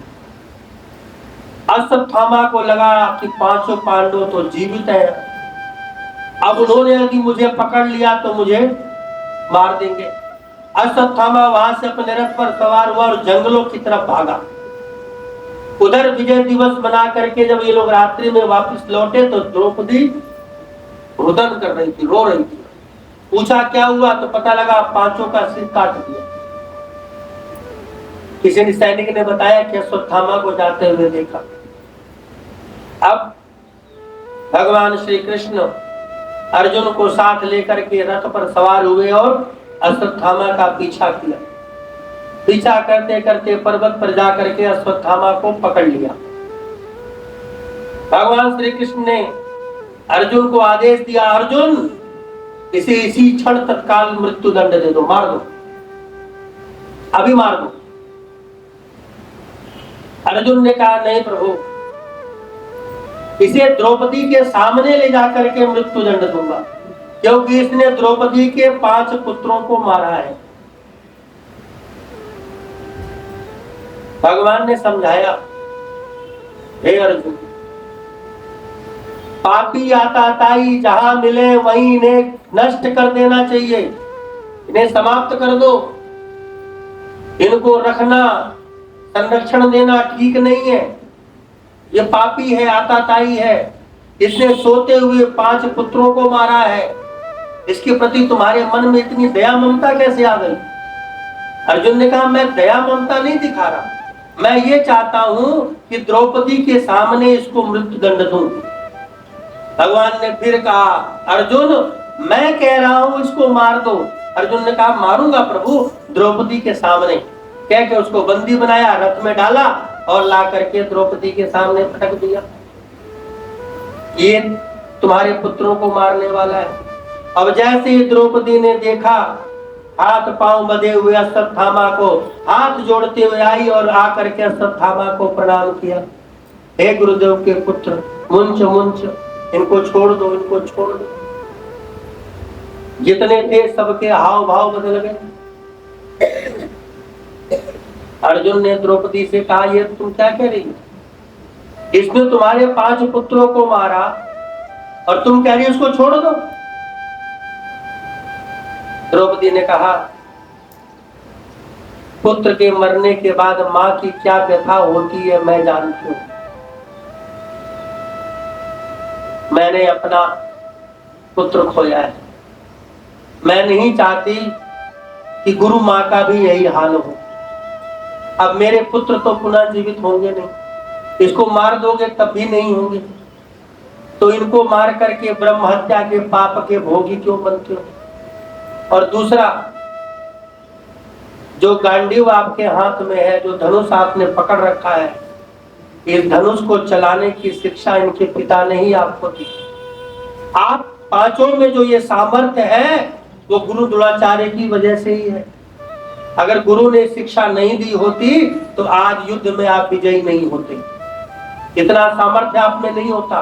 ये गुरु की कृपा का ही आशीर्वाद है कि आज आप सब लोग सामर्थ्यवान हो।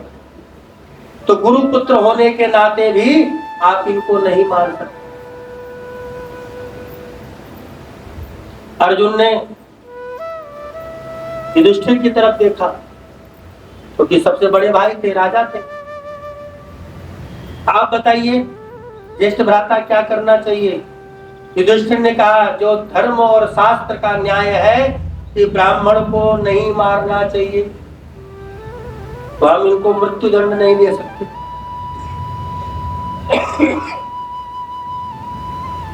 भीम और अर्जुन एक तरफ हो गए, बाकी सब एक तरफ हो गए। अर्जुन और भीम कहते थे कि इसको छोड़ो, हम इसको मार देंगे। भीम ने तो ललकार करके कहा, आप लोग छोड़ दो, कहां जाएगा, मैं इसका गर्दन पकड़ करके मरोड़ के तोड़ दूंगा, मार दूंगा। आप लोग प्राणदान दे दो, आप लोग छोड़ दो, मैं नहीं छोड़ने वाला। आपके छोड़ते ही मैं इसके पीछे पड़ूंगा, मैं इसकी गर्दन तोड़ दूंगा, मैं इसको मार दूंगा। अर्जुन ने भगवान की तरफ देखा, आप क्या कहते हैं केशव? भगवान ने कहा, न्याय तो यही कहता है कि इसको छोड़ दो। अर्जुन हैरान, जंगल में तो कह रहे थे मार दो, अब कह रहे हो छोड़ दो। व्यक्ति एक, वाणी दो प्रकार की। जंगल में कहा मार दो, यहाँ कह रहे हैं छोड़ दो। अर्जुन ने कहा, प्रभु ये क्या लीला?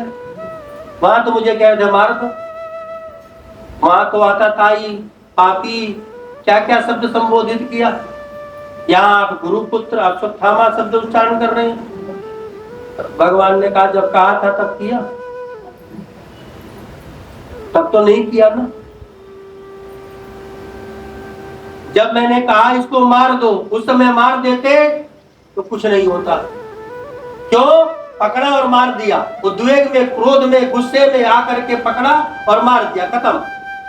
लेकिन जब समाज के बीच में आग लेकर के आ गए, धर्म मर्यादा की बात जब करोगे तो धर्म मर्यादा के अनुसार धर्म और अनुशासन का पालन करना पड़ेगा। मृत्यु दंड नहीं दे सकते, मृत्यु समान दंड दे सकते हो। अब मृत्यु समान दंड क्या है? तो किसी ब्राह्मण का अपमान कर दो, उसको लज्जित कर दो, उसका धन हरण कर लो, ये सब मृत्यु समान दंड है। तो उसी समय भगवान के कहने पर अश्वत्थामा के मस्तक पर एक मणि थी, उस मणि को निकाला, सिर गंजा किया और उसको लज्जित करके राज्य से बाहर निकाल दिया, जिसको मृत्यु के समान दंड माना गया कि ये मरे हुए के समान है। अश्वत्थामा वहां से लज्जित होकर के चला आया, लेकिन अंतर्द्वंद उसका बढ़ता रहा। उसको ये पता लगा कि ये 5 पुत्र तो मारे गए, लेकिन जिसको पहले मारा था कौन? अभिमन्यु, उसकी पत्नी का नाम उत्तरा, वो गर्भ से थी। और पूरे पांडव वंश में, पूरे कौरव वंश में एकमात्र वही बालक था जो गर्भ में था, बाकी तो सब समाप्त। क्योंकि पांडव के भी 5 भाई बचे थे, संतान किसी की नहीं, सब समाप्त हो गई। कौरव का तो पूरा वंश समाप्त हो गया महाभारत में। केवल एक अभिमन्यु की पत्नी उत्तरा के गर्भ में एक जीव था, अभी जीव ही था। ये बात अश्वत्थामा को पता लगा। पांडवों ने उसकी मणि छीन ली, उसका मुंडन करके समाज में लज्जित करके उसको बेइज्जत करके बाहर निकाला था, उसका अपमान किया था।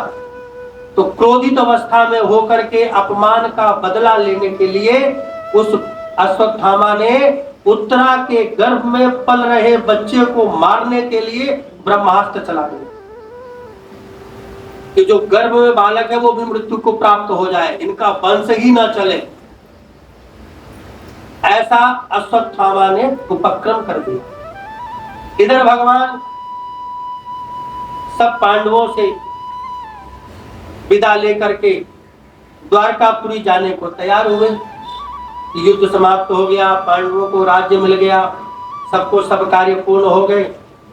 तो अब यहाँ से वापस चलते हैं। जब वापस चलने के तैयार हुए, विरथ पर एक पैर रखा था, तब तक उत्तरा रोती हुई, घबराती हुई, भागती हुई जाए आकर के केशव के चरणों में गिर पड़ी। भगवान ने उठाया, पूछा क्या हुआ? गर्भ में प्रसव पीड़ा हो रही, कोई अग्निबाण जैसे मेरे गर्भ को नष्ट कर रहा है। भगवान समझ गए कि अश्वत्थामा ने ब्रह्मास्त्र का प्रयोग किया है। भगवान ने तुरंत सूक्ष्म अति सूक्ष्म रूप धारण करके उत्तरा के गर्भ में जाकर के उस जीव की रक्षा करी। जो अश्वत्थामा ने ब्रह्मास्त्र चलाया था, उस ब्रह्मास्त्र से उत्तरा के गर्भ में भगवान नारायण केशव ने प्रवेश करके सूक्ष्माति सूक्ष्म रूप में गर्भ में जाकर के उस बालक की रक्षा करी। परिरक्षितः परीक्षितः, इसलिए उस बालक का नाम परीक्षित पड़ा। भगवान ने उसकी रक्षा करी, रक्षित गर्भ था, इसलिए उसका नाम परीक्षित हुआ। भगवान ने जाकर अश्वत्थामा के जो ब्रह्मास्त्र था उसको निस्तेज किया और गर्भ में उसकी रक्षा करी। सूत जी कहते हैं, लोग कहते हैं भगवान कभी गर्भ में नहीं आते। भगवान तो अजन्मा है, प्रकट होते हैं। रामचरितमानस में है ना, भय प्रकट कृपाला, जन्म कहीं नहीं होता भगवान का, भगवान प्रकट होते हैं। क्योंकि भगवान गर्भ में आते ही नहीं, भगवान गर्भ में कोई रख सकता नहीं, ऐसी मान्यता है कि भगवान गर्भ में नहीं आते। सूर्य कहते हैं भगवान नहीं आते, लेकिन भक्त के गर्भ में तो पहुंच गए। परीक्षित की रक्षा करने के लिए भगवान स्वयं उसके गर्भ में पहुंच गए। और उस बालक का भाग्य सोचिए, उत्तरा के गर्भ में जो बालक है, जो जीव है, जिसके गर्भ में उसके साथ रहकर उसकी रक्षा करने वाले कौन? स्वयं भगवान है। जिसने जीव, जो जीव है, अभी बालक बना नहीं है, जीव है, उसका संसर्ग दुनिया में आने से पहले उसको कौन मिल रहा है? भगवान मिल रहे हैं। गर्भ में ही उसकी भगवान से मुलाकात हो गई, भगवान ने उसकी गर्भ में उसकी रक्षा करी। और कथा के उसमें आएगा, अंत में भी उसको भगवान प्राप्त हो गए। तो परीक्षित साधारण परीक्षित नहीं थे, गर्भ में ही भगवान का जिसने दर्शन प्राप्त कर लिया हो, ऐसे जीव थे परीक्षित महाराज। भगवान ने रक्षा करी, ब्रह्मास्त्र का असर समाप्त हुआ। उसके बाद भगवान वहीं रुक गए, द्वारका नहीं गए, वहीं रुक गए। एक दिन रात को, आधी रात के समय भगवान कृष्ण की आंख खुली और उन्होंने रोने की आवाज सुनी। घबरा गए, महल से बाहर आए तो देखा युधिष्ठिर बहुत जोर जोर से विलाप करके रो रहे हैं। यह देखकर बड़ा आश्चर्य हुआ। भगवान उनके पास गए, पूछा क्या हुआ? आधी रात को एकांत में बैठ करके रुदन क्यों कर लो, क्यों रो रहे हो? युधिष्ठिर ने कहा कि हे केशव, क्या बता,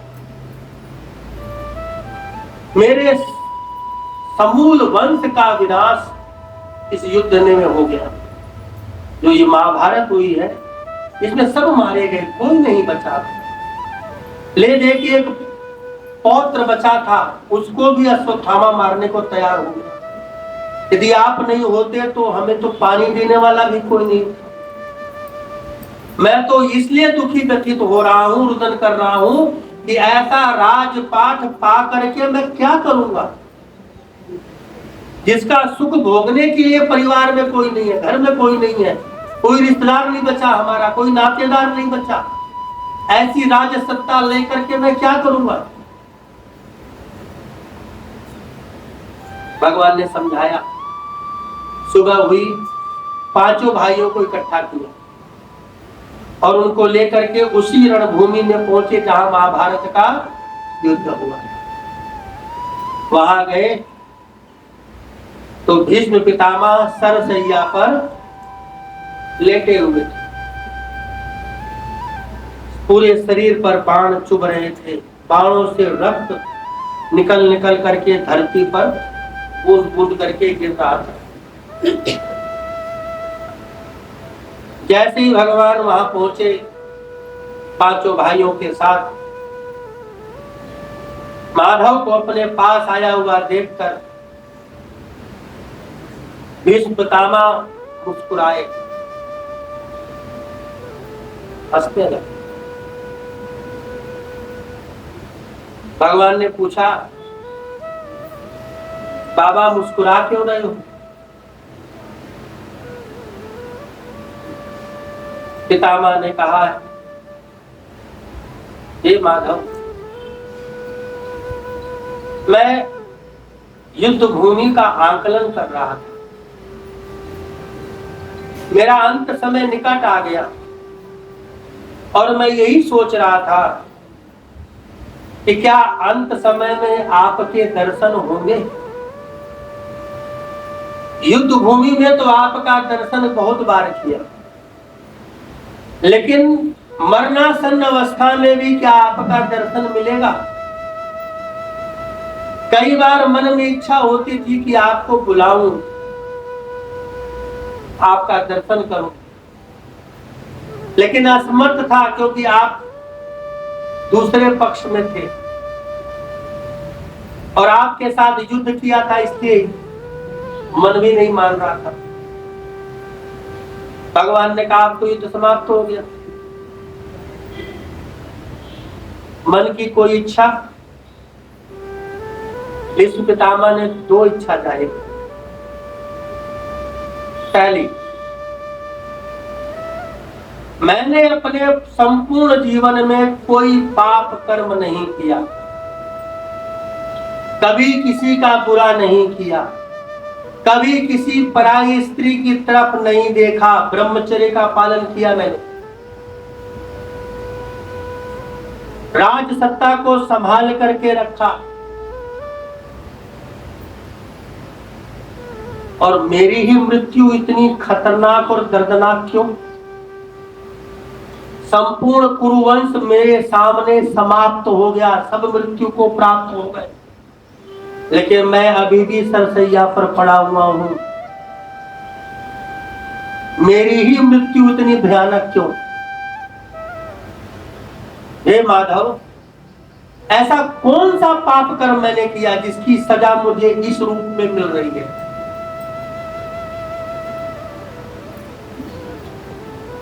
भगवान मुस्कुराए। भगवान ने कहा, आपको नहीं पता?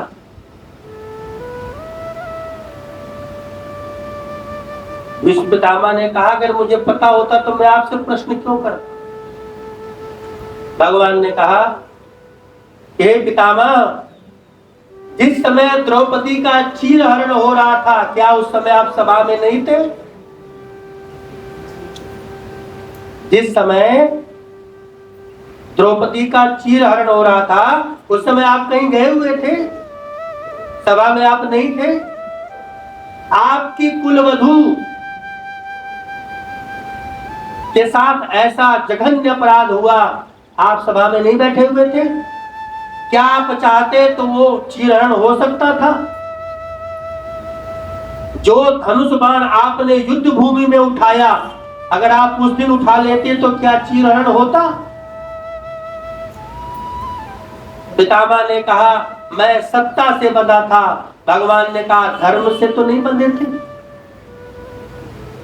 धर्म पहले है, तुमने धर्म का पालन नहीं किया, अमर्यादित हो गए, पाप का साथ दिया, इसके कारण सबसे बुरी दुर्दशा तुम्हारी हो रही, दुर्दशा तुम्हारी हो रही। जिस समय मैं खुद दूत बन करके आया था, 5 गांव मांगे थे मैंने कि पांडवों के लिए सिर्फ 5 गांव दे दो। उस सभा में क्या आप नहीं थे? उस सभा में आप भी बैठे थे। एक बार भी आपने मेरा समर्थन किया? क्या मैं अपने लिए मांगने आया था? ये 5 पांडव भी तो आपके ही परिवार के थे, इनके लिए ही तो मैंने मांगा था। आपने समर्थन किया? आपने उस समय कुछ नहीं कहा। जब दुर्योधन ने मुझे बंदी बनाया तब आपने मुझे साथ दिया मेरा। धर्म के प्रति एक बार भी आप उठे और आप कह रहे हो मैं धर्म पूर्वक पालन किया। कौन से धर्म का पालन किया आपने? सबसे बड़ा जघन्य अपराध हे पितामह आपने किया है और आपके उसी कुकर्मों का ये फल है।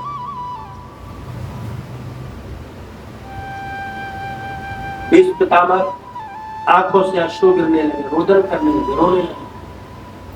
भगवान ने कहा दूसरा प्रश्न। बोले चलो मृत्यु तो मेरे वश में है, जब चाहूं मृत्यु को प्राप्त हो सकता हूं। ये शरीर में इतने बाण क्यों लगे? पूरा शरीर बिथा हुआ है, मेरा छेदा गया है। हमारा तो कोई एक सुई लग जाए, कांटा लग जाए तो सोचो क्या हालत होगी। और जिसका पूरा शरीर सरसैया पे, बाणों की सैया पर ही हो और बूंद बूंद खून गिरे, उसकी हालत दुर्दशा सोचो कितनी खतरनाक हो। बोले ये मेरे किस जन्म का पाप है? तो उसके ऊपर भी आख्यान आया कि पिछले 1 जन्म नहीं 8 जन्म पूर्व भीष्म पितामह ने 8 जन्म पूर्व एक उसके क्या कहते हैं कीड़े के शरीर में कांटे चुभोए थे। कीड़े के शरीर में कांटे चुभोए थे। कब चुभोया था? 8 जन्म पूर्व। इस जन्म में नहीं, उसके पिछले जन्म में नहीं, उसके पिछले जन्म में, 8 जन्म पूर्व वो उसका प्रतिभोग फल है। तो भगवान से पूछा उस जन्म में? बोले कर्म के फल का कभी विनाश नहीं होता। मनुष्य जो कर्म करता है उस कर्म के फल का कभी विनाश नहीं होता। कर्म के फल को भोगना ही पड़ता है, चाहे कितने भी जन्म क्यों ना ले लो। इसका प्रत्यक्ष उदाहरण है भीष्म पितामह। और कल की कथा में आएगा विदुर जी की कथा, वो भी ऐसे ही है। उनकी कल की कथा है उनकी, उसमें भी यही उदाहरण है। पूर्व जन्म के कर्म का फल है, उसमें भी आएगा, कथा में आएगा। तो ये तुम्हारे पूर्व जन्म के कर्मों का फल है। भीष्म पितामह कहने लगे अच्छा प्रभु, मरते समय आपके का दर्शन करना हो, क्या कुछ पुण्य प्राप्त नहीं होगा? जन्म जन्म मुनि जतन कराही, अंतराम कही आवत नाही।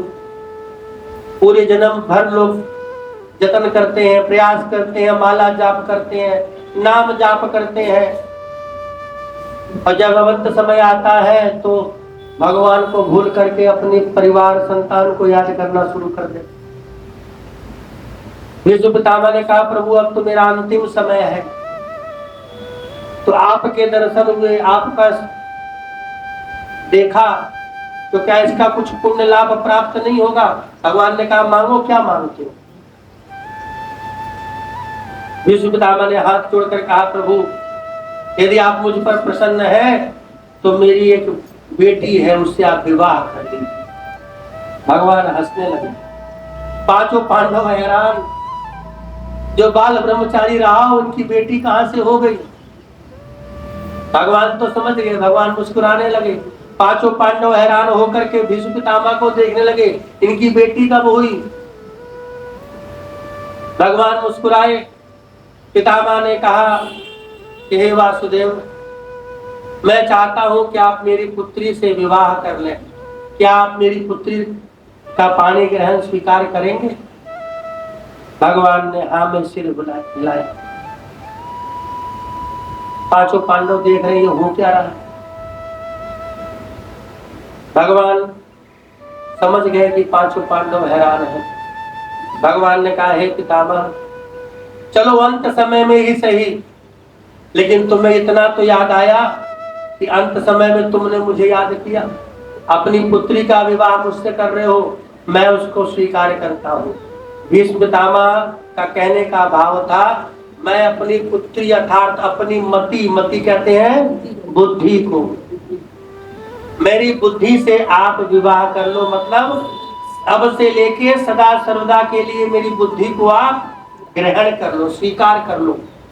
इस बुद्धि ने बहुत सारे पाप कर्म पुण्य कर्म किए हैं, तो अगर आप स्वीकार कर लेंगे तो अब मरते समय में कोई दोष नहीं लगेगा और मेरी बुद्धि निर्मल हो जाएगी, पुण्यप्रद हो जाएगी।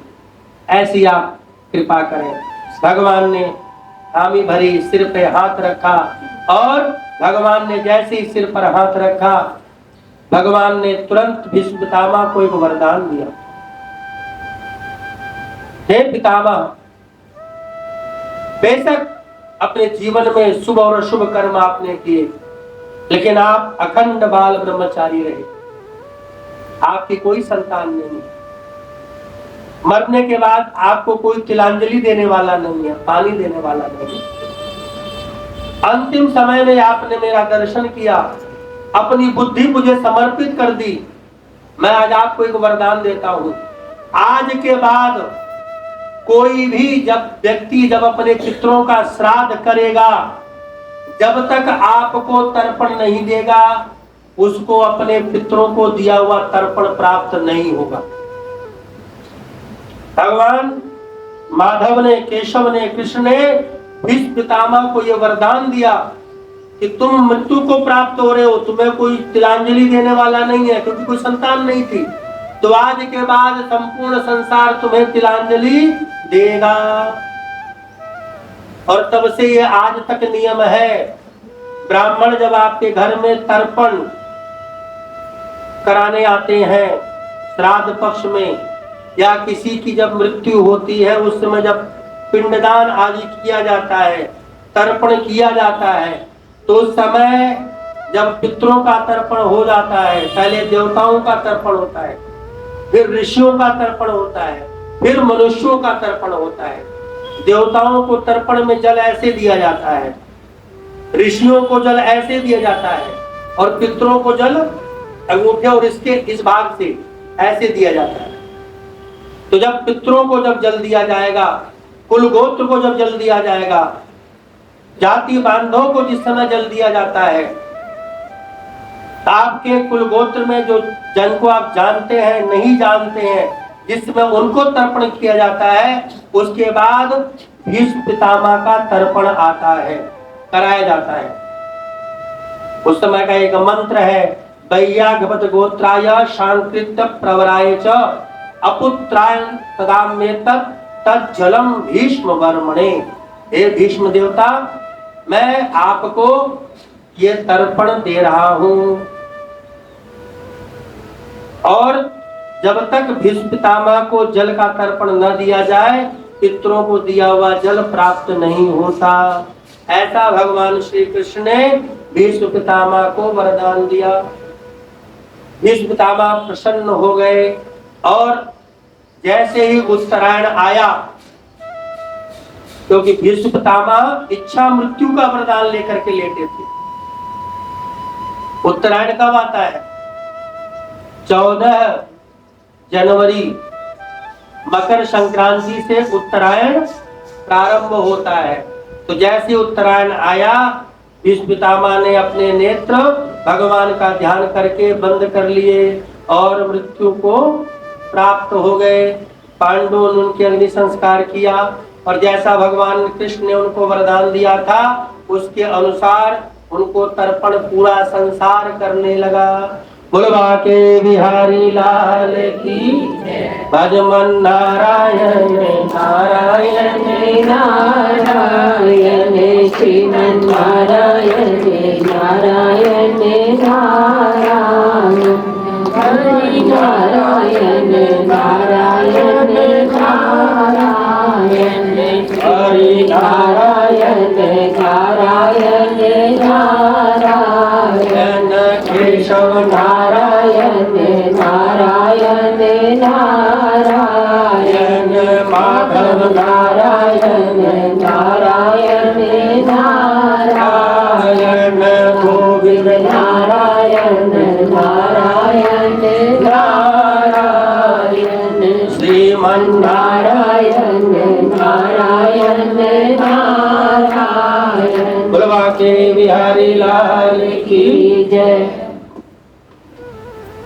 पांडवों को उनका राज्य प्राप्त हो गया तो एक दिन भगवान श्री कृष्ण ने सबसे पुनः विदा मांगी।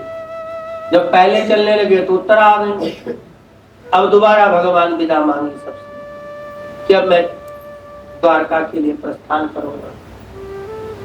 चलने लगे द्वारका के लिए तो सब एक एक करके जब मिलने आए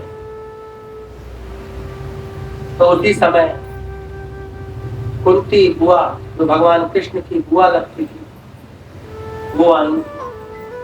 उन्होंने कहा हे केशव मैं कुछ मांगना चाहती हूँ। कन्हैया ने कहा बोलो बुआ क्या चाहिए आप, जो आप मांगोगी मैं आपको अवश्य दूंगी। बुआ ने कहा कुंती बुआ ने कि हे केशव यदि आप सच में मुझ पर प्रसन्न हो तो एक वरदान दे दो। और बड़ा विचित्र वरदान मांगा। कहती है केशव यदि आप सचमुच में मुझ पर प्रसन्न हो तो ऐसा वरदान दो कि मेरे शरीर से मेरे घर से मेरे परिवार से कभी दुख और विपत्ति बाहर ना जाए, हमेशा दुख और विपत्ति बनी रहे। ऐसा वरदान कोई मांगता है? कुंती ने भगवान से वरदान मांगा कि मेरे घर से कभी दुख और विपत्ति न जाए, मेरे ऊपर हमेशा दुख बना रहे, विपत्ति बनी रहे। कोई मांगता है ऐसा? कुंती ने मांगा। भगवान हैरान, सब तो धन मांगते हैं, राज्य मांगते हैं, पुत्र मांगते हैं, और कुंती कह रही है कि मेरे को दुख दे दो, विपत्ति दे दो। उन्होंने कहा बुआ ऐसा क्यों कह रही हो? क्या कम दुख झेले, कम विपत्तियां झेली है जो अभी और मांग रही हो? कुंती ने कहा है कन्हैया मैं इतना जानती हूं कि जब जब हमारे ऊपर दुख आया, मेरे पुत्रों पर संकट आया, विपत्ति के बादल मंडराए, तब तक तुम आकर के साथ खड़े हो गए। हर विपत्ति में, हर दुख में तुम हमारे साथ खड़े रहे। जब तक युद्ध चला मेरे पुत्र के सारथी बनकर के खड़े रहे, और आज जब सुख आया तो मुझे छोड़ करके जा रहे हो। हे कन्हैया इसलिए चाहती हूं कि दुख और विपत्ति बनी रहे, जिससे हमें छोड़ के कभी जाओ ही ना। कन्हैया ने कहा बुआ जाना तो पड़ेगा, लेकिन वचन देता हूं जब भी याद करोगी मैं अवश्य उपस्थित हो जाऊंगा। कह करके भगवान वहां से चले गए। इधर पांडवों ने राज्य किया। उत्तरा के गर्भ से जो बालक हुआ था उसका नाम परीक्षित पड़ा। जब वो बड़ा हुआ तो राजा युधिष्ठिर ने अपना राज्य भार सारा अपने पौत्र परीक्षित को सौंप दिया, उसका राज तिलक कर दिया, राजा बना दिया। और पांचों भाई द्रौपदी को साथ लेकर के स्वर्गारोहण के लिए चल पड़े।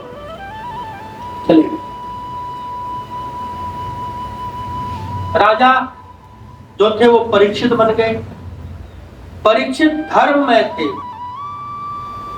अपने दादा की संगति में रहे थे, भगवान कृष्ण का भी उनको स्नेह प्राप्त था। तो परीक्षित जो थे बड़े चक्रवर्ती सम्राट बने, बहुत बड़े राजा बने। समय आने पर उनका विवाह हुआ, उनके पुत्र हुए जिनका नाम पड़ा जन्मेजय। एक बार राजा परीक्षित अपनी सभा को समाप्त करके अपने नगर की परीक्षा करने के लिए नगर भ्रमण कर रहे थे। पहले के समय में राजा लोग दिन में रात में भेष बदल करके अपने नगर में घूमा करते थे कि हमारे यहाँ क्या हो रहा है, क्या चल रहा है, पता लगाने के लिए। तो एक बार राजा परीक्षित भेष बदल करके घोड़े पर बैठ करके जा रहे थे। तभी रास्ते में देखा एक गाय और उसके साथ एक बछड़ा जिसकी एक टांग है, 3 टांग टूटी हुई है, और एक कर्कश आदमी डंडे से उनको मार रहा है। यह दृश्य देख करके राजा परीक्षित आग बबूला हो, क्रोधित हो गए। तुरंत घोड़े से नीचे उतरे, क्रोध में जाकर के उसका डंडा छीना, भगाया उसको वहां से, और गौ माता को प्रणाम किया। देखा तो गौ माता के और बछड़े के आंखों से अश्रुधारा गिर रही थी, आंखों से आंसू आ रहे। दोनों जब बछड़ा और गाय आपस में वार्तालाप कर रहे थे, यह देख करके राजा परीक्षित को बड़ा आश्चर्य हुआ। ये दोनों आपस में बात कर रहे, ये है कौन? गाय के पास जाकर परीक्षित ने पूछा, ये व्यक्ति आपको क्यों मार रहा है, किस कारण मार रहा है आपको? तो गाय जो है वो रोने लग गई, आंखों से अश्रु गिरने लगे। जो बछड़ा था वृषभ, उसने कहा, ये महाराज, ये हमारे पूर्व जन्म के कर्म हैं जो हम भोग रहे हैं। महाराज ने पूछा, तुम्हारी 3 टांग तो पहले से टूटी हुई है, एक बची हुई है, उस पे भी ये डंडे मार रहा है, क्यों मार रहा है? तुमने क्या बिगाड़ा इसका? बछड़े ने कहा, हमने इस जन्म में नहीं, पिछले जन्म में कुछ कर्म भोग दिया होगा, जिसके कारण हमें ये सजा मिल रही है। राजा को बड़ा आश्चर्य हुआ। गौ माता से पूछा, आप क्यों रुदन कर रही हैं, आपको क्यों मारा? गौ की आंखों से अश्रुपात बहने लग रहे थे। राजा परीक्षित को समझने में देर नहीं लगी। राजा परीक्षित ने कहा, आप मुझे मत बताएं, लेकिन मैं जान गया, आप वृषभ रूप में स्वयं धर्म है, क्योंकि धर्म कभी किसी की बुराई नहीं करता।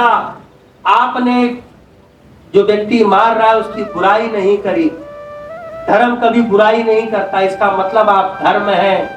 और ये 3 टांग आपकी टूटी है, अर्थात कलयुग का प्रवेश हो चुका है, 1 टांग आपकी बच चुकी है।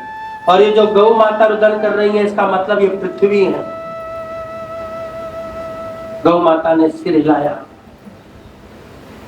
तो कली की तरफ क्रोधित होकर के देखा, तेरी ये हिम्मत, कह के कली को मारने के लिए दौड़े। अब जैसे ही कली को मारने के लिए दौड़े, राजा परीक्षित हुआ करके चरणों को में लिपट गया, बोले, महाराज मेरा क्या कसूर, मेरी गलती बताइए। परीक्षित ने कहा, तुझे मेरे राज्य में घुसने किसने दिया, मेरे राज्य में आया कब, कैसे? कलियुग ने कहा, प्रभु एक बार आप काल गणना को तो देखो, मैंने तो अभी तक प्रवेश ही नहीं किया, जबकि काल गणना के अनुसार मेरा प्रवेश कई वर्ष पहले हो जाना चाहिए था। राजा परीक्षित ने काल गणना करके निर्णय लिया तो पता लगा कई वर्षों पहले कलयुग का प्रवेश हो जाना चाहिए था, लेकिन चूंकि धर्म में राजा था इसलिए कलयुग का प्रवेश नहीं हो पा रहा था। सब के सब पुण्यात्मा थे, कोई पापी आत्मा नहीं था। कलयुग राजा परीक्षित के चरणों में गिर पड़ा, कहने लगा महाराज मेरे अंदर पाप ही पाप देख रहे हो, गुण भी तो देखो। जो गुण मेरे में विद्यमान है वो गुण सतयुग में भी नहीं है। पूछा ऐसा कौन सा गुण है? बोले बाकी गुणों में पूरे जन्म जन्म तपस्या करो तब भी भगवान नहीं मिलते, मेरे युग में भगवान का नाम लो भगवान मिल जाते हैं। कलयुग केवल नाम आधारा, सुमरि सुमरि नर उतर ही पारा। और कलयुग का सबसे बड़ा प्रभाव मानस पुण्य हो नहीं पापा। आप मन के द्वारा जाप कर लो तो पुण्य मिलेगा, लेकिन किसी को गाली दे दो तो पाप नहीं लगेगा। इसका मतलब ये आपको लाइसेंस नहीं मिल रहा है। कलयुग का प्रभाव बता रहा हूं, मानस पुण्य हो ही नहीं पापा। कलयुग का प्रभाव है ये। कलयुग में भक्ति यदि दृढ़ हो जाए, भगवान से यदि प्रेम हो जाए, विश्वास अडिग हो जाए, तो सतयुग के महात्मा फेल है कलयुग में, क्योंकि भगवान जल्दी मिलते हैं। ये कलयुग का प्रभाव है। तो परीक्षित जी बड़े प्रसन्न हुए, अच्छा चलो ठीक है, फिर मैं तुम्हें अपने राज्य में रहने दूंगा। 4 जगह रहने के लिए दी, जहां जुआ खेला जाता है, जहां मदिरा पान होता है, जहां वैश्यागमन होता है और जहां हत्या होती है, जीव हिंसा होती है, 4 जगह तुम रहो। परीक्षित ने कहा महाराज, परीक्षित कलयुग ने कहा महाराज ये 4 जगह सारे अवगुण ही दे दिए, यहां तो मैं पहले से बैठा हुआ हूं, इसमें नया क्या है? परीक्षित ने कहा मतलब? बोले जो 4 जगह आपने मुझे रहने के लिए दिया है, यहाँ तो मेरा वास पहले से है, सतयुग में भी था, हर युग में था, यहाँ तो मैं पहले से भी विराजमान हूं। कोई ऐसी जगह दो जो थोड़ी शुद्ध हो, पवित्र हो। अब इतनी महिमा मेरी है, कुछ तो मुझे भी पुण्य मिलना चाहिए। परीक्षित ने खुश होकर कहा चलो ठीक है, आज से स्वर्ण में भी तुम्हारा वास होगा, सोने में भी तुम रहोगे। कलयुग बोला धन्य हो महाराज। कलयुग वहां से चल पड़ा। यहीं से कलयुग का प्रभाव शुरू हो गया। एक दिन वन में शिकार खेलने के लिए जाना था। पहले के राजा लोग जाया करते थे। तो परीक्षित जो है वो अपने बाप दादाओं के मुकुट देख रहे थे, सोने के रखे हुए थे। पहले के समय में जो राजा जिसको हरा देता था उसका मुकुट अपने यहाँ रख लेता था। तो उसी मुकुटों में जरासंध का एक मुकुट रखा हुआ था, उसको पहन लिया। अब जैसी सोने का मुकुट था पहना, कलयुग का प्रवेश हो गया। कलयुग ने सोचा पहले इनको ही गिराओ, ये गिरेंगे फिर तो सब पे राज हो ही जाएगा। तो कलयुग का प्रवेश हो गया। गए वन में शिकार खेलने के लिए, शिकार खेल के आए तो शमिक मुनि का आश्रम था। गले में प्यास लगा जल पीना चाहिए। शमिक मुनि के आश्रम में गए जल पीने के लिए। शमिक मुनि तपोनिष्ठ ब्राह्मण थे, ध्यान करके भगवान, आंख बंद करके भगवान का ध्यान करते। जैसे ही राजा परीक्षित आश्रम की कुटिया के सामने पहुंचे, आवाज लगाई, कोई महात्मा जी हैं? कोई आवाज नहीं आई, क्योंकि शमिक मुनि ध्यान में थे, तप कर रहे थे। राजा परीक्षित के सिर पर सोने का मुकुट था, तो कलयुग का प्रभाव उस पर आ गया था।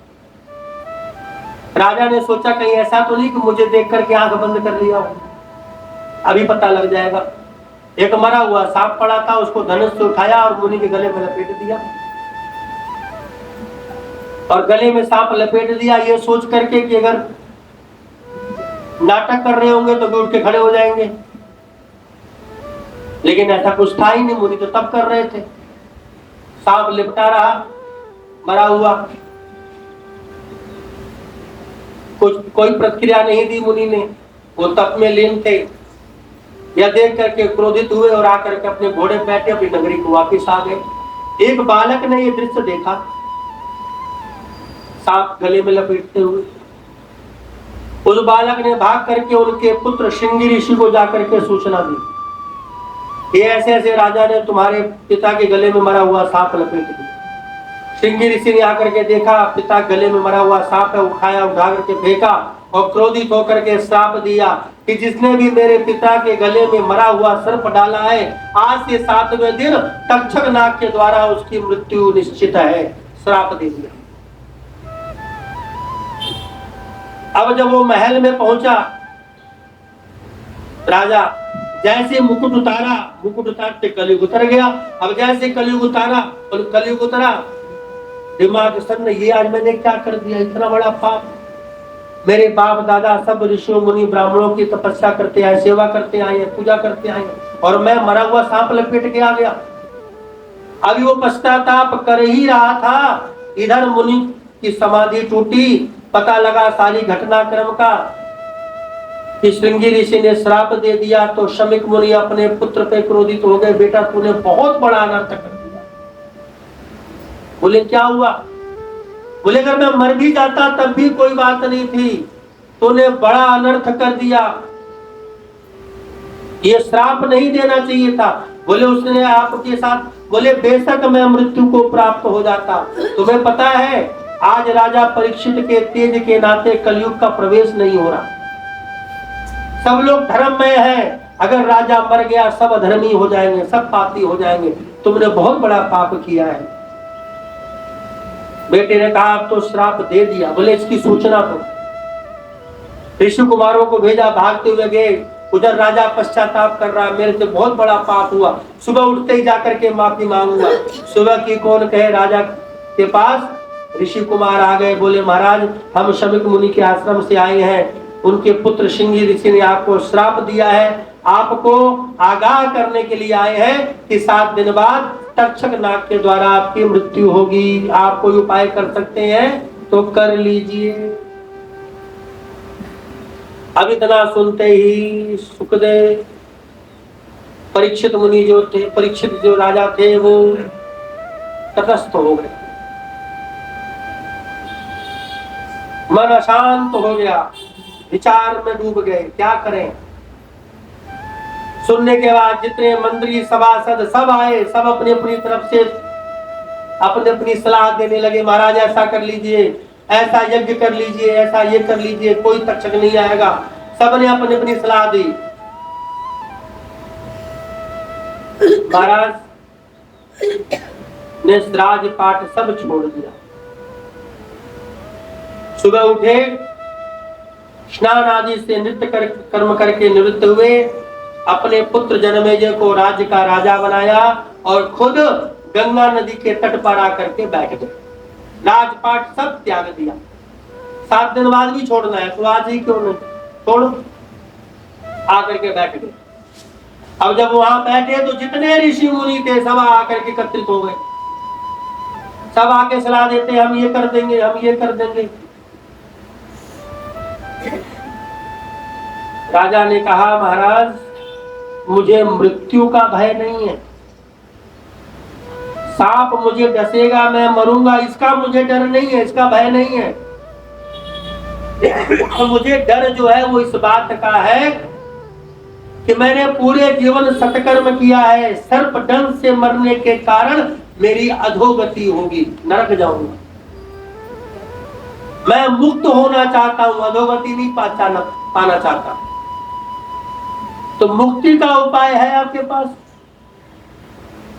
तो जितने ऋषि मुनि प्रकांड विद्वान बैठे थे सबके मुंह लटक गए, कोई नहीं, किसी ने हाँ नहीं भरी। सब कहते हैं हम ये करते हैं। बोले मुझे कुछ नहीं चाहिए, सिर्फ मुक्ति चाहिए। आप में से कोई ऐसा है जो मुक्ति दे सकता है? और सोचिए उस सभा में साधारण नहीं, महर्षि वशिष्ठ भी बैठे हुए थे और महर्षि वशिष्ठ का यदि आपको परिचय दूं तो वशिष्ठ के पुत्र हुए हैं शक्ति, शक्ति के पुत्र हुए पराशर, और पराशर के पुत्र हुए हैं वेदव्यास, और वेदव्यास जी के पुत्र हैं सुखदेव मुनि। मतलब परदादा के दादा बैठे हुए हैं, उनके पास भी कोई उपाय नहीं है, सब बैठे हुए हैं, सारे मुनि बैठे हुए हैं। भागवत में वर्णन है महर्षि वशिष्ठ, अत्रि, जमदग्नि सब वहां विराजमान है, लेकिन कोई ये गारंटी नहीं ले रहा कि 7 दिन में आपको मुक्त कर दूंगा, मुक्ति दे दूंगा। इसकी गारंटी किसी के पास नहीं। सब अभी सोच विचार कर रहे थे, तब तक एक जवान संत, शरीर पर एक भी वस्त्र नहीं, लंबी लंबी दाढ़ी जटा, आए और एक मंच सिंहासन बना हुआ था ऊंचा सा, आकर के सीधे बिना किसी से बात किए हुए, बिना किसी से पूछे, मंचों पे जो सर्वोच्च मंच बना हुआ था जिसके नीचे राजा परीक्षित बैठे थे, सामने सारा ऋषि मंडल मुनि मंडल बैठा हुआ था, आकर के सीधे उस मंच पर आसीन हो गए। परीक्षित ने स्वरूप देखा, हिल गए, इतना दिव्य स्वरूप, और वो कोई और नहीं स्वयं सुखदेव भगवान आए थे। बोले सुखदेव भगवान की जय। आकर के मंच पर आसीन हो गए, सब उनकी दिव्य छटा को देख रहे। राजा ने पूछा, महाराज परीक्षित क्या चाहिए बताओ। राजा ने अपने मन की व्यथा बताई। विश्वास हो गया कि जो ये संत आए हैं ये उच्च कोटि के हैं। ध्यान रखिए, अगर आपके अंदर भक्ति दृढ़ है तो भगवान आपको रास्ता दिखाने वाला भेज देगा, ये निश्चित है। ये कथा ही इसका प्रमाण है। लोग कहते हैं गुरु ढूंढो,